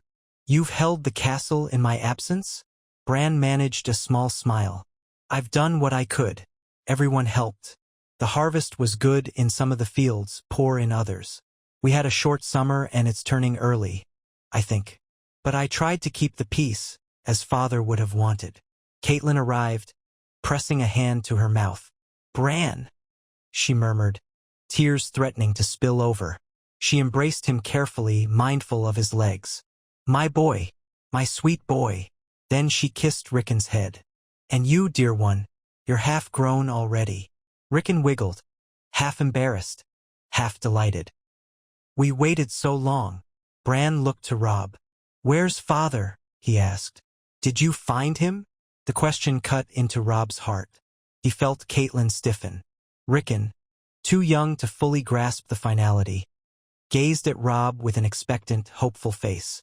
Maester Luwin lowered his gaze to the ground. Bran, Robb said gently. Father is gone. You know that. We couldn't bring him back. Bran pressed his lips together, eyes misting. I just hoped. Maybe there was a chance. Catelyn softly placed a hand on his shoulder. We have done what we could to honor him. Your father's bones remain lost, but King Stannis is searching.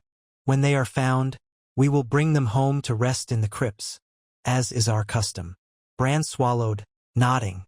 He lifted his chin. Father is with the old gods now. Robb placed a hand on Bran's.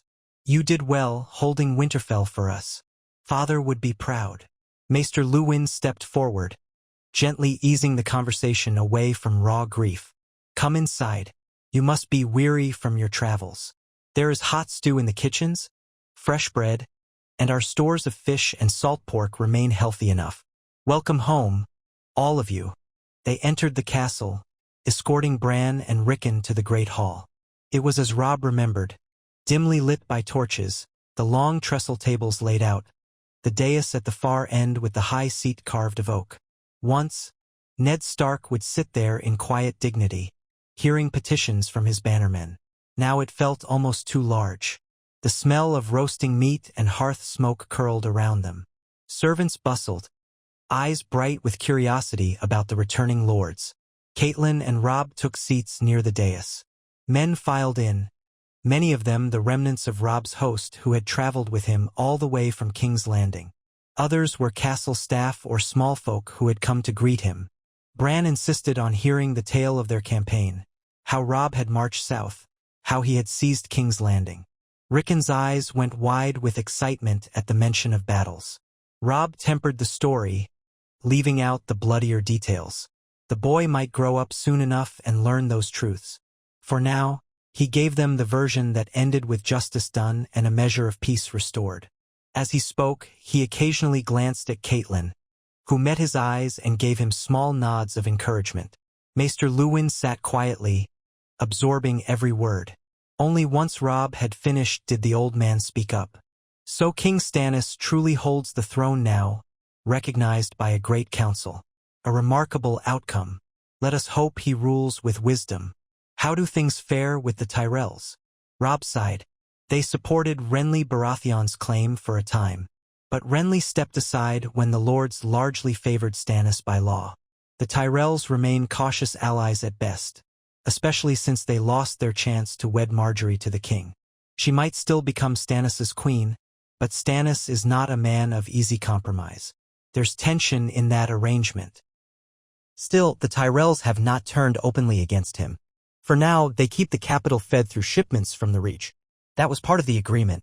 Luwin nodded, frowning slightly. And the Martells? They too are watchful. Oberyn Martell made it clear that Dorne wants justice for the murder of Elia Martell and her children, which they blame on the Lannisters, especially Tywin. Stannis has promised to pursue that matter if Tywin does not submit. But the Martells have not fully committed their forces as far as I know. They wait to see if they can gain further concessions. From across the table, Rickon asked bluntly, will there be another war, Rob? Rob hesitated, then forced a small smile for the boy's sake. I hope not. We did what we could to spare the realm from more war. But Tywin Lannister is mustering an army in the Westerlands. Whether he comes to terms or fights depends on how he weighs his odds. For now, we remain watchful. If the realm calls upon us, we'll answer. Rickon's face was conflicted, as if he wanted to see more action but also feared it. Bran's gaze dropped to his unmoving legs. I want to do my part, Bran said quietly, but I suppose I'm better off here. You're needed here, little brother, Rob answered, resting a hand on Bran's shoulder. Winterfell is ours to hold and protect, no matter what happens beyond the neck. We must keep the North strong. They passed the night in relative warmth and comfort. Catelyn retired early, exhausted from the journey and from the swirl of memories that Winterfell evoked. Rob found himself pacing the corridors, stepping into the old godwood to see the heart tree for the first time in many moons. The weirwood's carved face watched him silently, red sap tears staining its trunk. Grey wind prowled among the roots. Rob knelt, feeling the damp moss soak through his breeches, and muttered a quiet prayer. Father, I've done what you asked, in a fashion. If the gods are listening, help us keep the realm from another war. Help me find my sisters. Grant me the strength to protect the North and our family. He ran his calloused fingers over the rough bark, letting the hush of the godwood envelop him. Wind rustled the red leaves, and for a moment he imagined the face was regarding him with sympathy. Then the moment passed. Rob straightened and left the grove, grey wind following close behind. A handful of nights slipped by in a blur of administrative tasks. Rob refamiliarized himself with the castle's ledgers, the stockpiles of grain, the muster rolls of the northern houses. He met with representatives from the Umbers, the Glovers, the Manderleys, each reporting on their own holdings and any sign of trouble. Few had heard any word from the Iron Islands yet, but occasional passing ships had sighted more sails than usual around Pike, and that was enough to breed caution. The deeper worry was that the Boltons might use any unrest to further their own ambitions. Roose Bolton had returned north with Rob's host, but the Dreadfort's reputation cast a long shadow. Roose himself was in Winterfell now, quietly prowling the halls. One evening, Rob found himself in the Solar with Bolton discussing the matter of Tywin Lannister. Bolton's voice was calm and subdued, his pale eyes giving little away. If Tywin marches east to face Stannis, the crown will likely call upon you for men. Will you answer? Rob set his jaw. Yes. I swore fealty to Stannis. I won't break my word. Bolton dipped his head in a gesture that might have been agreement or a mere acknowledgement. Then you'd best keep the bulk of our levies in readiness. I wonder if it would be wiser to remain out of southern wars, let them bleed each other. The North thrives when we mind our own business. Rob frowned. We marched south to avenge my father. The realm recognized the vengeance. If we turn away now, we'd be seen as oathbreakers. Besides, if Tywin Lannister triumphs in the west, you can be sure he'll bring war to us eventually. Better to stand with the rest of the realm. We're not some distant island. Bolton's lip curved slightly. As you say, my lord. Rob forced a tight smile, reminding himself that Roose Bolton had been a useful lieutenant. He was cunning and lethal, but so far he had not betrayed Rob's cause. Even so, Rob made a mental note to remain wary. The next few days brought a subtle sense of normalcy to Winterfell. The blacksmith's hammer rang in the yard. The stable was full of new foals. Lords came and went with their petitions or bits of news. Catelyn took up some of her old roles, advising on local disputes, ensuring the castle was properly provisioned. Rob slipped back into routines he had once taken for granted. Yet everything felt tinted by the knowledge of how close the North had come to chaos, how much had been lost. He was not the carefree youth who had once rolled in the straw with grey wind or raced Theon through the corridors. On a brisk morning, as the first golden light of dawn touched the towers, a raven arrived. Maester Luwin found Rob in the hall, nearly breathless with urgency. My lord, Luwin said, a message has come from the wall. Your brother, Jon Snow, writes that there are unsettling reports beyond the wall. The wildlings are gathering in great numbers, and he speaks of darker rumors, things he dares not put plainly on the parchment. He begs for men, or at least for the North's readiness, if something should happen. Rob's expression grew serious. Let me see it? Luwin offered the small scroll. Rob opened it carefully, reading the neat script. Jon spoke of Mance Rayder, a king beyond the wall, uniting the free folk. The rumors of white shadows of whites were not spelled out but hinted at. The letter's tone was grave, urging that the North not forget its ancient responsibilities to guard against threats from beyond. Robin hailed. I knew the wildlings might test the wall eventually, but if Mance Rayder truly unites them, it could be a flood of raiders. Our own ranks at the wall aren't what they used to be. The Night's Watch is understrength. Maester Lewin nodded. Precisely John's worry. He says Lord Commander Georg Mormont seeks a great ranging, but the Watch is only a shadow of its former self. They'll need help from the realm if possible. Robb set the letter aside, rubbing his eyes with thumb and forefinger. Gods! We only just calmed the realm below and now the threat comes from above. If the Watchers on the wall call for help, we cannot ignore them. Even if the Southern Lords seldom care about such things, we do. Winterfell always has. Yes, Lewin said softly. But we must weigh our forces carefully. If Tywin Lannister attacks from the west, or if the Greyjoys raid our coasts, we cannot send all our men to the wall. We'd leave ourselves exposed. I know. Robb paced the length of the dais. We have loyal bannermen in the eastern hills, closer to the Shadow Tower, and in the mountain areas near the Gift. We might raise local forces there to reinforce the Watch. That might suffice, at least in the short term. He hesitated. I'll write to Jon, telling him we'll do what we can, but we cannot strip the north of all defenders. Lewin bowed. A balanced approach, my lord. The letter also mentions something about your uncle, Benjen Stark. Jon wonders if Benjen still lives somewhere beyond the wall. The Night's Watch lost him. They do not know his fate. Robb closed his eyes, heart heavy at the memory of his uncle's disappearance. We can only hope. I'll hold on to that hope at least. So he composed a careful reply, dispatching a raven back to Castle Black. In it, he expressed support, promised to gather volunteers, but warned that events in the south might limit how many men he could spare. As he sealed the letter, the old wax pressing into shape under his signet ring, he felt a sense of foreboding. The realm was not truly at peace if beyond the wall new enemies gathered. Was all their effort in King's Landing just a beginning? That day, as the sun climbed higher, a fresh commotion sounded in the yard. Another raven had arrived, this one from the west, from Lord Bolton's men who had kept watch on the roads leading to the Westerlands.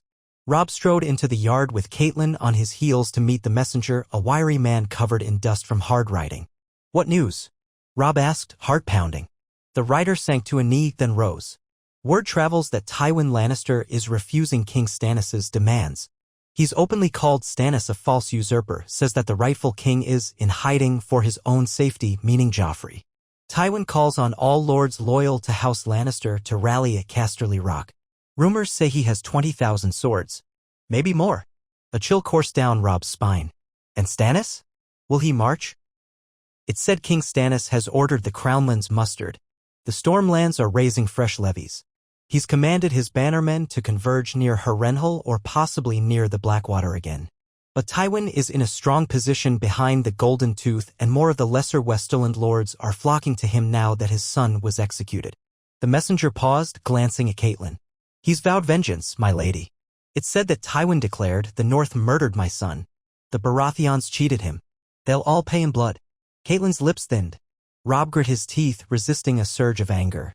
Jaime Lannister died for his crimes, not for some petty revenge, Robb said, controlling his tone. But Tywin is blind with fury. Did the message mention whether Tywin means to march on the Riverlands again? Uncertain, my lord. Some say he might lash out there, or he might fortify his western passes. King Stannis is sending envoys to treat with the Westerlands, but it seems Tywin has spurned them so far. Robb inhaled deeply. That means the realm stands on a knife's edge. We must be prepared to honor our pledge to Stannis. The Riverlands are exposed if Tywin strikes east. Catelyn crossed her arms. We can't leave the north unguarded. If we muster a large force and march south again, we risk inviting the Ironborn to raid us or letting any would-be rebels in the north sense weakness. Robb nodded. Agreed. But we must do something, or else Tywin may roll over the Riverlands or join with any who resent Stannis. We have an alliance with the Tullus. We can't abandon them. Roose Bolton, who had emerged from the keep to listen, spoke in his quiet voice. A partial muster might suffice. Let us call upon certain houses along the neck and the eastern approach, enough to bolster the Riverlords if an invasion comes. The rest can remain in the north in case of Greyjoy trouble. Robb glanced at him, uncertain. It was a practical suggestion, but he did not relish the idea of splitting his forces again. Still, with winter approaching and the realm unsettled, perhaps it was the only viable path. Very well. I'll send ravens to the Manderleys, the Serwins, the Tall Hearts, others who can reach the Riverlands swiftly. We'll hold half our strength here in the north.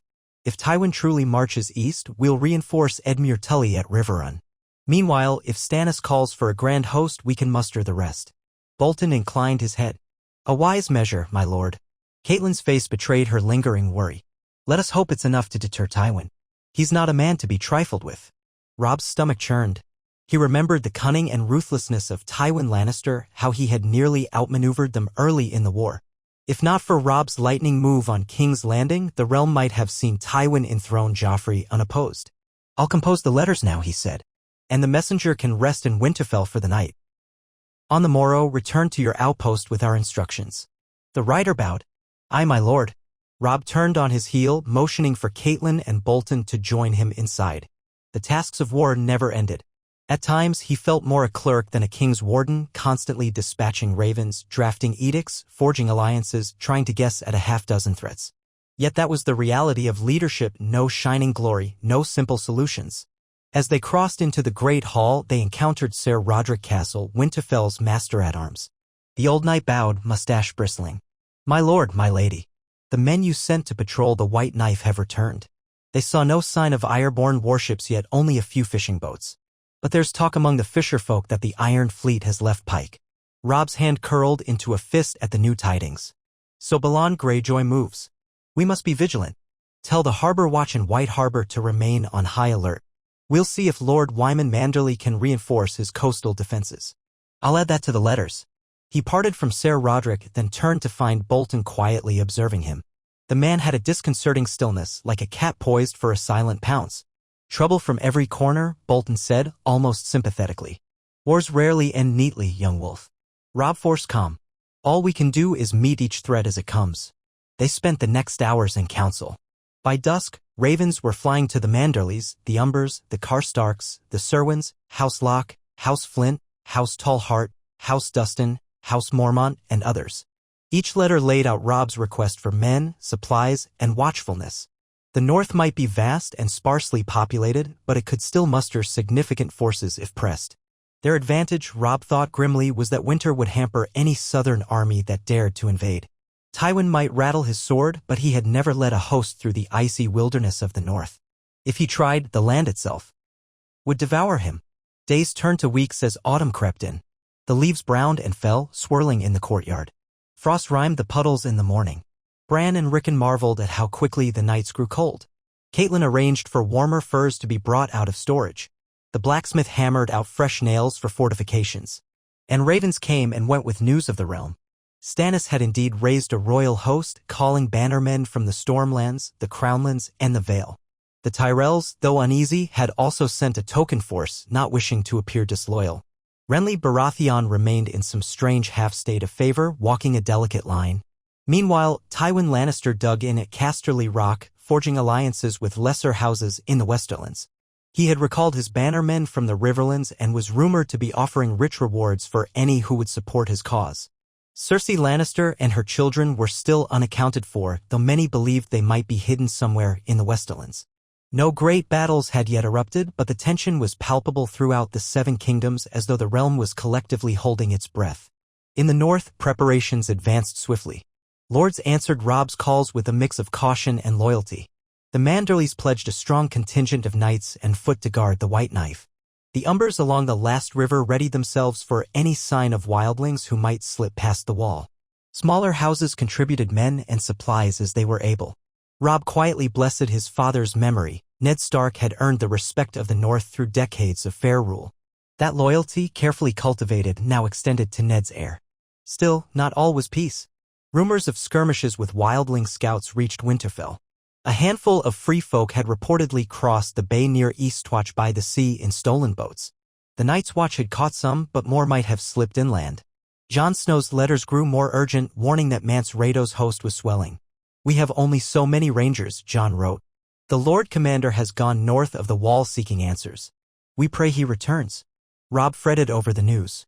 He had made good on his promise to send a contingent to Castle Black, perhaps 200 men from the closer northern houses. But that was a small number against a horde. The real question was whether Mance meant to breach the wall entirely. If so, all Westeros might face a threat it had not reckoned with in centuries. In the midst of these swirling concerns, the question of Sansa and Arya gnawed at Catelyn. Each new raven from the south brought her running in hopes of news. The best rumor placed the hound, Sandor Clegane, on the road to the Trident with a young girl in tow. Another rumor insisted Sansa had been whisked away by a band of bards. Nothing was confirmed. Caitlin grew quiet and drawn, her eyes carrying the weight of uncertainty. Robb tried to comfort her, but he had no firm ground to stand on. He too ached to see his sister safe. One evening, after an especially long day of hearing petitions, Robb found his mother alone in the solar, staring out a narrow window. Moonlight illuminated the new streaks of gray in her auburn hair. He approached softly. "Mother." She turned, her voice subdued.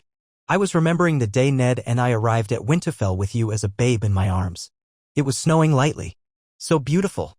I never thought my family would be scattered to the winds like this." Robb reached for her hand.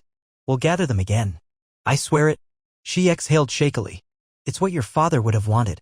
He was always so certain the wolves of Winterfell must remain united. And now my daughters. I think of them daily." He put an arm around her shoulders, wishing he had more solace to offer. "We'll find them. If any word arises, if any traveler even hints they've seen 2 girls who fit their descriptions, I'll dispatch men to search. We won't abandon them." Caitlin nodded, fighting tears. "Thank you, my son." They stood there together, gazing out at the starlit courtyard, drawing what comfort they could from the presence of kin. Outside, an autumn wind hissed across the stone walls. Weeks slipped by. Winter tightened its grasp in subtle ways. The days shortened, the night air grew razor-sharp, the morning frost thickened. The castle prepared for colder times. Each day, more storerooms were inventoried, more salted meats put by. Meanwhile, ravens from the south spoke of a gathering storm. Stannis had begun a slow, methodical campaign to press Tywin's allies. He had secured Harrenhal without a fight as the few Lannister men left there surrendered. The king's forces were massing near the God's Eye. Tywin, for his part, had tightened his defenses at the Golden Tooth, controlling passage to the Westerlands. The phrase stalemate appeared often in the letters. But many suspected a battle would erupt soon once the harvest ended and the roads allowed for an army's movement. During that uneasy lull, Robb received word of a visitor from the Iron Islands. A single ship had arrived at White Harbor under a peace banner. The man claimed to be an envoy from Balon Greyjoy, seeking audience with the Warden of the North. Robb's first instinct was distrust. He remembered Theon's fervent pride, his father's talk of how rebellious the Ironborn could be. Still, no harm in hearing the man, he reasoned. When the Ironborn envoy reached Winterfell, escorted by Manderly knights, he proved to be a lean, hard-featured man named Dagner Pike. He wore damp furs that smelled of salt and a sour tang. He bowed stiffly to Robb in the great hall, a flicker of contempt in his eyes. "You are Robb Stark, they say? I bear words from Lord Balon Greyjoy of Pike." Robb sat in the high seat that had once belonged to Ned, Grey Wind at his side. Caitlin stood near, along with Maester Luwin, Ser Roderick, and several lords. "Speak then," Robb said. "What does Lord Balon propose?" Dagner's voice was low and rough. "The Iron Islands want the North and the rest of Westeros to keep out of our seas. We will not bend the knee to Stannis Baratheon, nor to any other king. We will reign over the seas and the coastlines that belong to us by right of salt and rock. If the North wishes to avoid bloodshed, you will cede certain coastal territories to us and allow us the freedom to raid the western coasts of the continent as we please." A hush fell. Robb stared at the man in disbelief. "You come to demand we cede part of the North's coast to you? That we allow you free rein to raid and pillage the West? Are you mad?" Dagner smirked. "You're an ocean away from Pike, pup. You have your own wars to the south and trouble in the far north. The drowned god teaches that the sea is ours by birthright.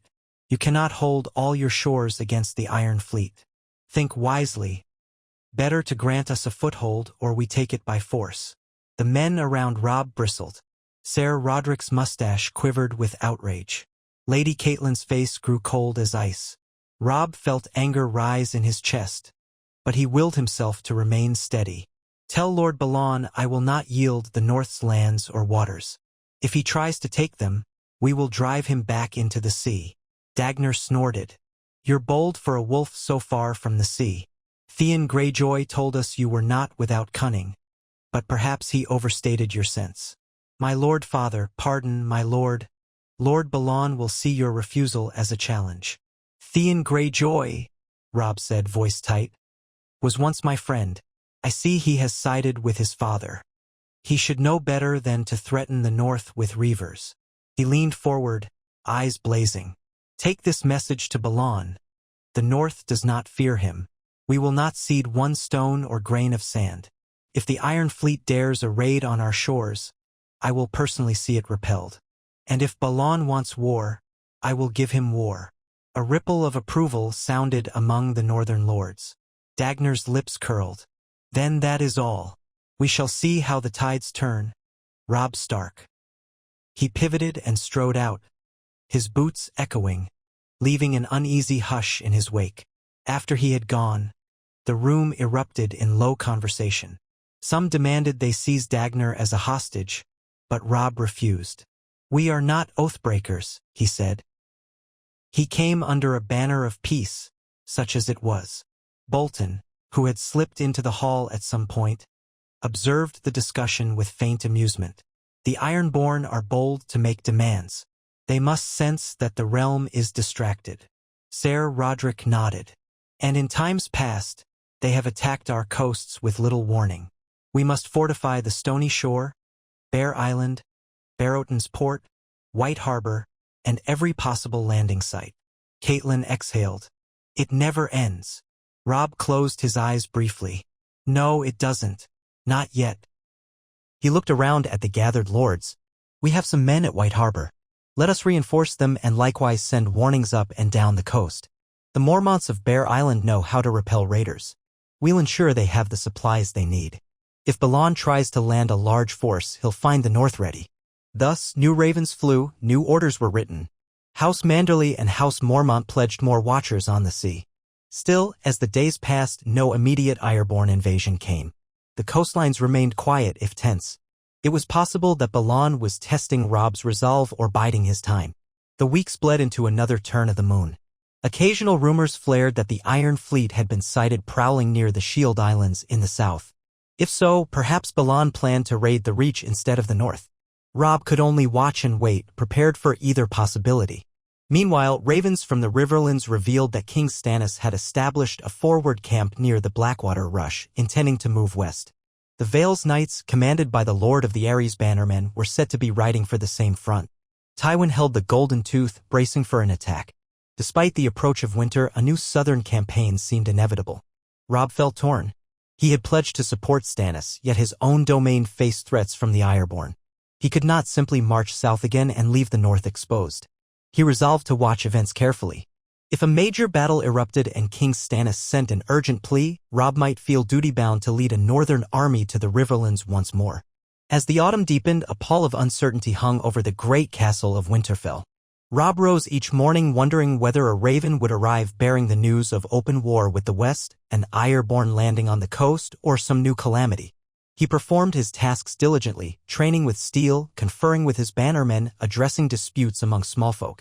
Grey wind haunted the courtyards at night, a silent specter that made passing servants shiver. Caitlin devoted her efforts to assisting with the daily governance, exchanging letters with Edmure Tully and praying for a miracle that might return Sansa and Arya.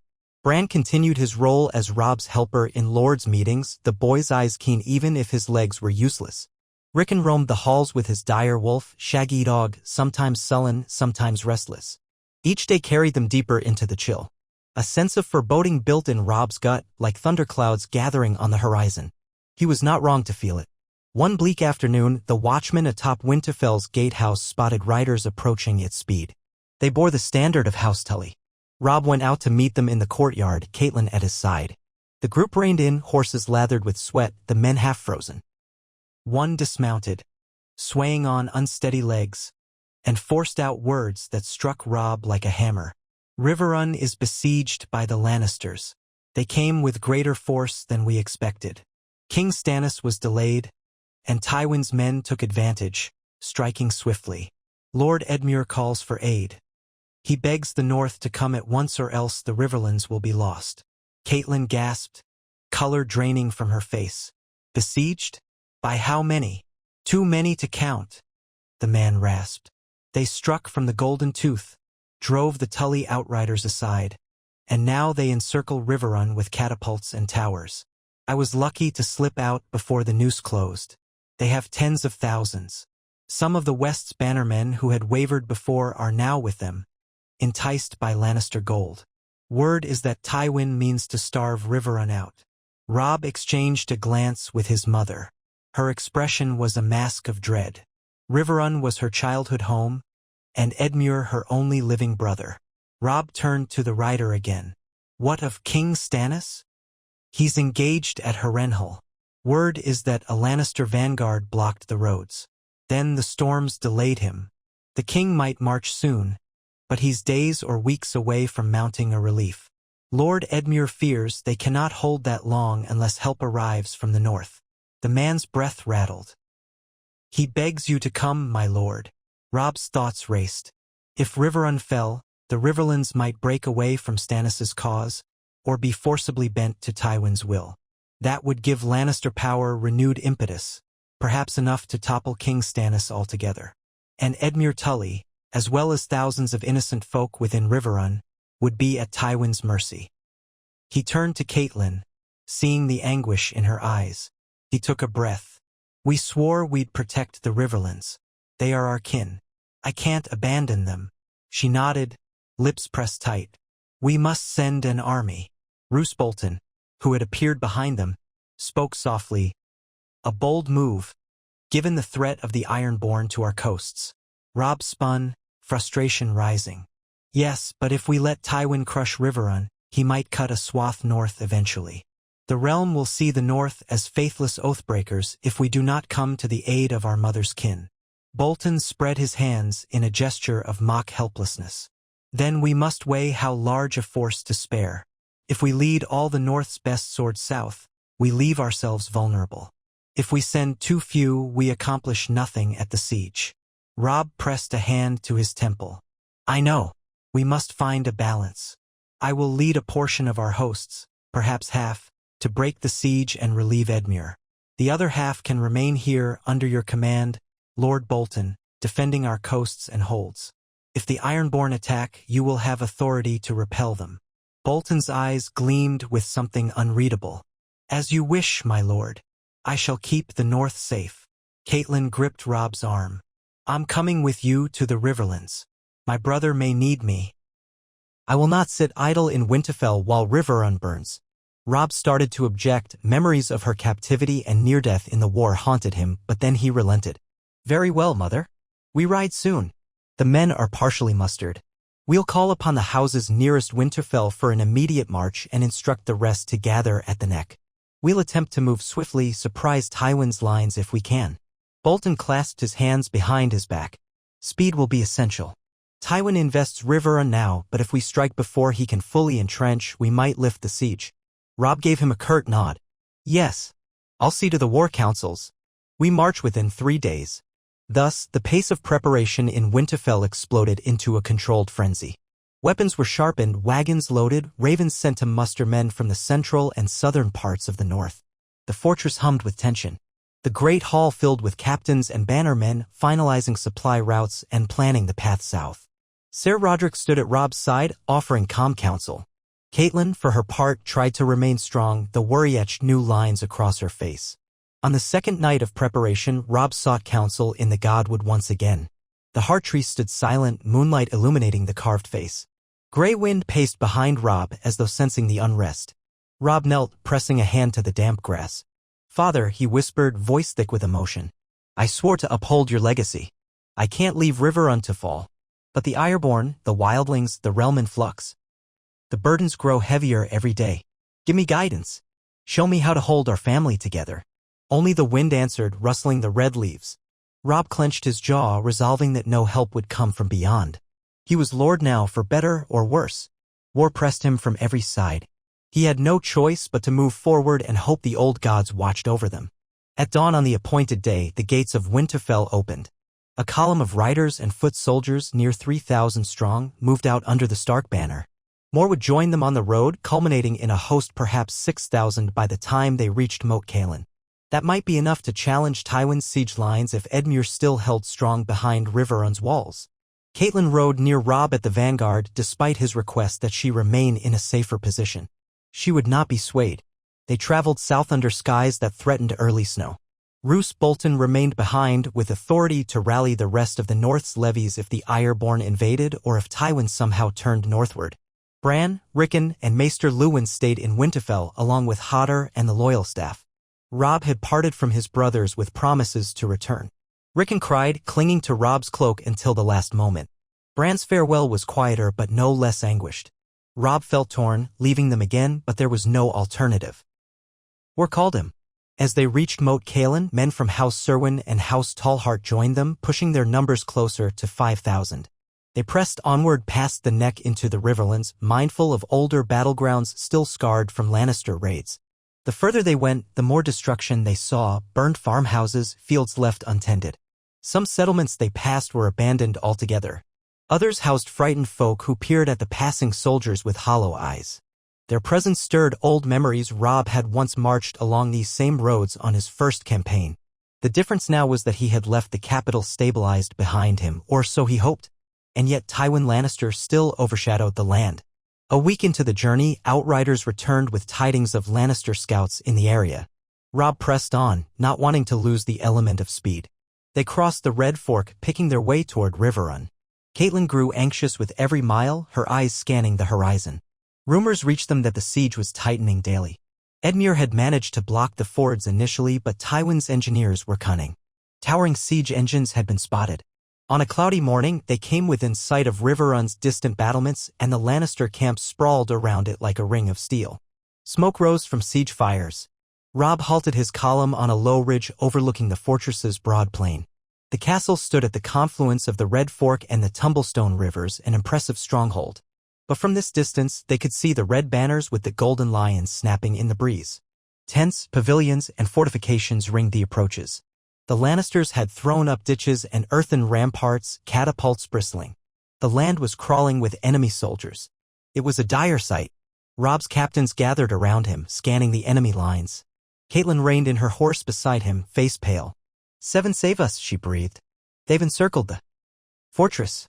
Ser Brynden Tully, the Blackfish, emerged from the outriders. He had been scouting ahead. They hold the main roads in and out. Edmure's pinned inside with maybe 2,000 men. They can hold for a time, but provisions may be running low.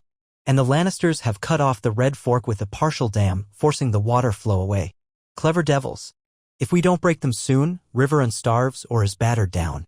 Robb surveyed the siege lines, noting how close the Lannister pavilions stood to each other, how well fortified the ring was. He knew that a direct assault might be disastrous. Tywin's men had likely prepared for a relief force. "Where's Tywin himself?" he asked. Brynden pointed to a large crimson pavilion near the center. "There, unless he's elsewhere at the moment. He has a massive heavy horse on that flank, bowmen around the perimeter, siege towers near the north side. They're well entrenched." Robb lifted his head, scanning the terrain. The rivers might offer some advantage if they could force the Lannisters into a disadvantageous position. But the enemy likely knew that. "Ser Brynden, can the Tumblestone be forded upstream to flank them?" "Possibly. We'd need to be stealthy though, or they'll see us and shift men to block. If we manage it, we could drive into their rear. But it won't be easy." Catelyn drew a sharp breath. "We must do something, or my brother will be lost." Robb nodded firmly. "We will. But we'll not throw our men into a blind charge. Let's move our host behind that ridge to conceal our numbers. Ser Brynden, take a band of scouts, find us the best crossing. Tonight, we'll rest concealed, and tomorrow at dawn, we strike in a coordinated assault. I'll lead the main force from the front to draw their attention. Another detachment will circle around to hit them from behind." Brynden Tully gave him a grim smile. "A bold plan, nephew. We'll try to replicate the cunning that won us the Whispering Wood, eh? We took Jaime that night." Robb's expression darkened at the memory of Jaime now dead. "Yes," he said quietly. "Though Tywin will expect such maneuvers. We must be swift and unpredictable." His captains concurred and the orders were given.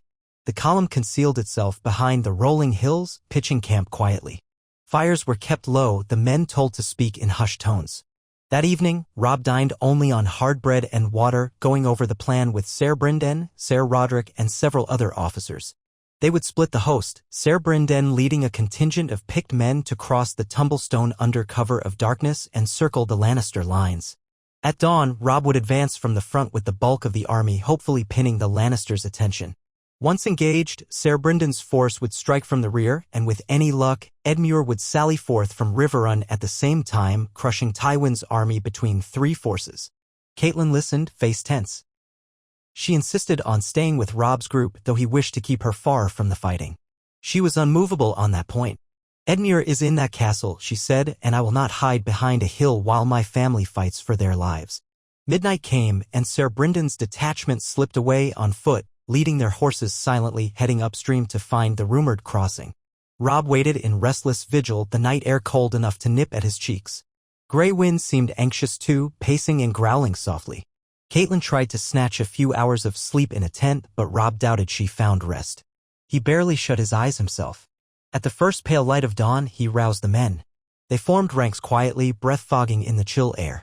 The sun's edge peeked over the horizon, painting the sky in muted shades of rose and gray. Robb glanced to the west, hoping to see some sign that Brynden Tully's group was in position, but the hills blocked all view. Time to trust his uncle's skill. He lifted his sword, the steel catching the dawn glimmer. "Men of the north," he said in a low voice that carried through the ranks. "We have come to free Riverrun from the Lannisters' grasp. Fight with honor, with courage. Show them the strength of the wolf." A faint cheer rose, muffled by the early hour. Drums rumbled, and banners unfurled, the direwolf of House Stark, the fish of House Tully, the sigils of Karstark, Tall Heart, Serwyn. The army began its march toward the Lannister lines. Morning mist clung to the plain, swirling around the men's legs. They crested a gentle rise, revealing the broad expanse of the siege. Almost immediately, horns sounded from the Lannister camps, an alarm. Robb led the van, Caitlin riding just behind him with a group of mounted guards. Grey Wind loped ahead, muzzle lifted in a silent snarl. Robb spurred his horse to a canter, raising his sword overhead. Behind him, the northern host spread across the field in tight formation. Before they could fully close the distance, a wave of Lannister cavalry poured out, their crimson cloaks bright in the dawn. Archers lined the earthworks. A volley of arrows whistled overhead.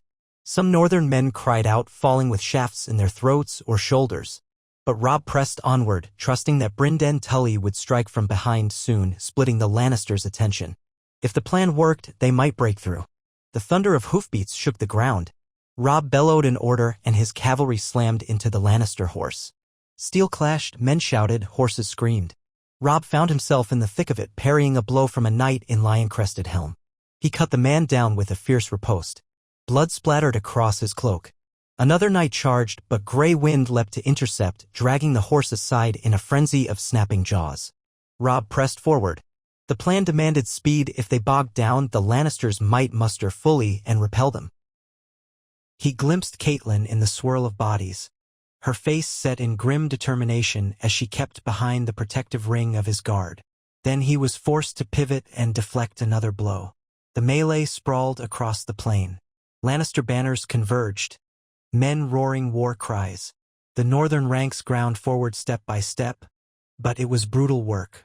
Arrows rained, swords rang. The smell of blood and sweat thick in the misty air. Minutes passed, or perhaps an eternity.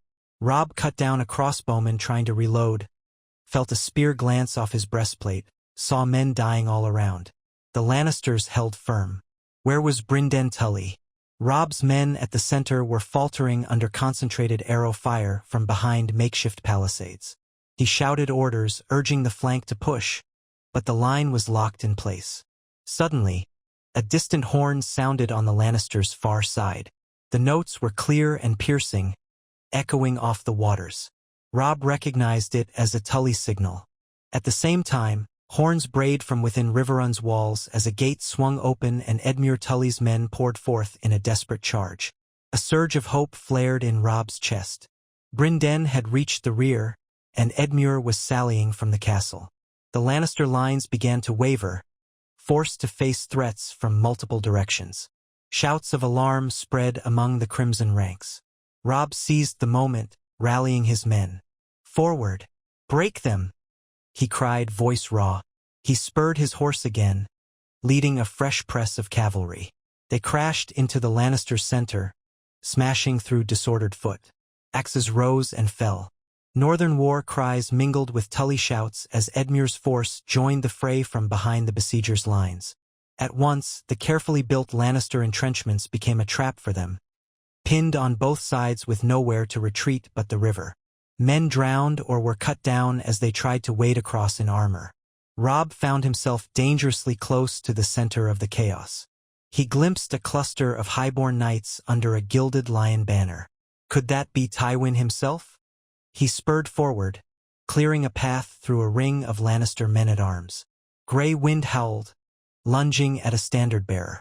But Tywin was not among them. Instead, Robb saw the face of a lesser Lannister cousin, terror etched in his features as he realized the lines were collapsing. The man tried to rally, but northern steel overwhelmed him. The tide had turned. The Lannisters began to break. Some squads stood fast, others fled. Robb pressed advantage, remembering to keep an eye on Catelyn's position. He spotted her and her guard toward the rear, relatively safe, though dust and blood spattered them. Satisfied she was not in immediate danger, he pressed deeper. He saw Edmure Tully's banner, a leaping trout, cutting through the ring of siege engines. Flames licked at a half-built trebuchet that the Tully men had set alight. The smell of burning pitch filled the air. From behind the main Lannister lines came another echoing horn. That would be Ser Brynden driving in with his detachment. The perfect pincer. Robb's heart hammered as he realized the plan was working. Lannister discipline shattered. Lines folded, men flung down weapons and ran. Others fought to the death. Here and there, pockets of fierce resistance flared. Robb joined a swirl of cavalry riding down archers who had tried to form a last stand around the siege towers. Blood drenched the muddy plain, an orchestra of clashing steel and screams. The moans of dying men rose in a ghastly choir. At last, the remnants of the Lannister host broke completely. Hundreds, perhaps thousands, scattered, seeking escape across fields or into the waters. Some floundered, drowning. Others were cut down by Tully or northern pursuit. A few threw themselves on the mercy of Robb's men, stripping off their surcoats in surrender. The once imposing siege lines lay in ruins, tents ablaze, palisades smashed. Edmure Tully's standard soared high above the battered walls of Riverrun, now free. Robb reined in his horse, chest heaving, sweat-soaked hair clinging to his forehead. Gray wind paced among the fallen, hackles raised. The morning sun had climbed higher, revealing the battlefield in stark detail, bodies strewn across the churned earth, battered catapults listing, the river running red in places. A group of Tully men came rushing up, cheering for the young wolf. Others hailed him as they recognized the Stark banner. Robb saw Edmure Tully himself approaching on foot, helm under his arm, face streaked with soot and blood. Robb dismounted, stepping forward to embrace him. "Uncle," he said, voice husky. "Robb," Edmure said, relief shining in his eyes. "You came. The gods bless you. I was sure we had days at most before Tywin battered the gates to rubble. Your timely arrival saved Riverrun." Catelyn arrived, dismounting with the help of a guard. She rushed to her brother, hugging him fiercely. Tears of relief shone in her eyes. "Edmure, thank the gods you're safe." He nodded, shoulders trembling with exhaustion. "We held as long as we could. If not for you and the Blackfish, we'd be finished. But where's Tywin?" Robb glanced around. In the chaos, he had not spotted the Lannister patriarch. "Gone, perhaps escaped. Did you see any sign of him?" Edmure shook his head. "No. We saw a large group of horse ride off when the lines began to break, heading west. That might have been Tywin. He left the rest to die or surrender." A wave of frustration and relief warred in Robb's chest. Tywin Lannister had slipped away, no doubt to regroup at another strong point. But for now, the siege was broken. Riverrun stood. That was a victory, albeit a costly one for the thousands who lay dead or wounded around them. Robb's men had lost many good soldiers, too. Edmure glanced about, eyes heavy with grief. "We'll see to the wounded. And the dead. By the gods, so much blood. But you've done us a great service, nephew. The Tullys are forever in your debt. Your father would be proud." Robb swallowed the lump in his throat. "I only did what needed doing. We'll gather the living, treat them as best we can. Then we must decide how to pursue Tywin. He'll want revenge for this." "Aye," said the Blackfish, approaching, sword still slick with gore. "But for today, let us relish that Riverrun stands free." He turned to Catelyn. "My lady, your presence here must have heartened your brother's men."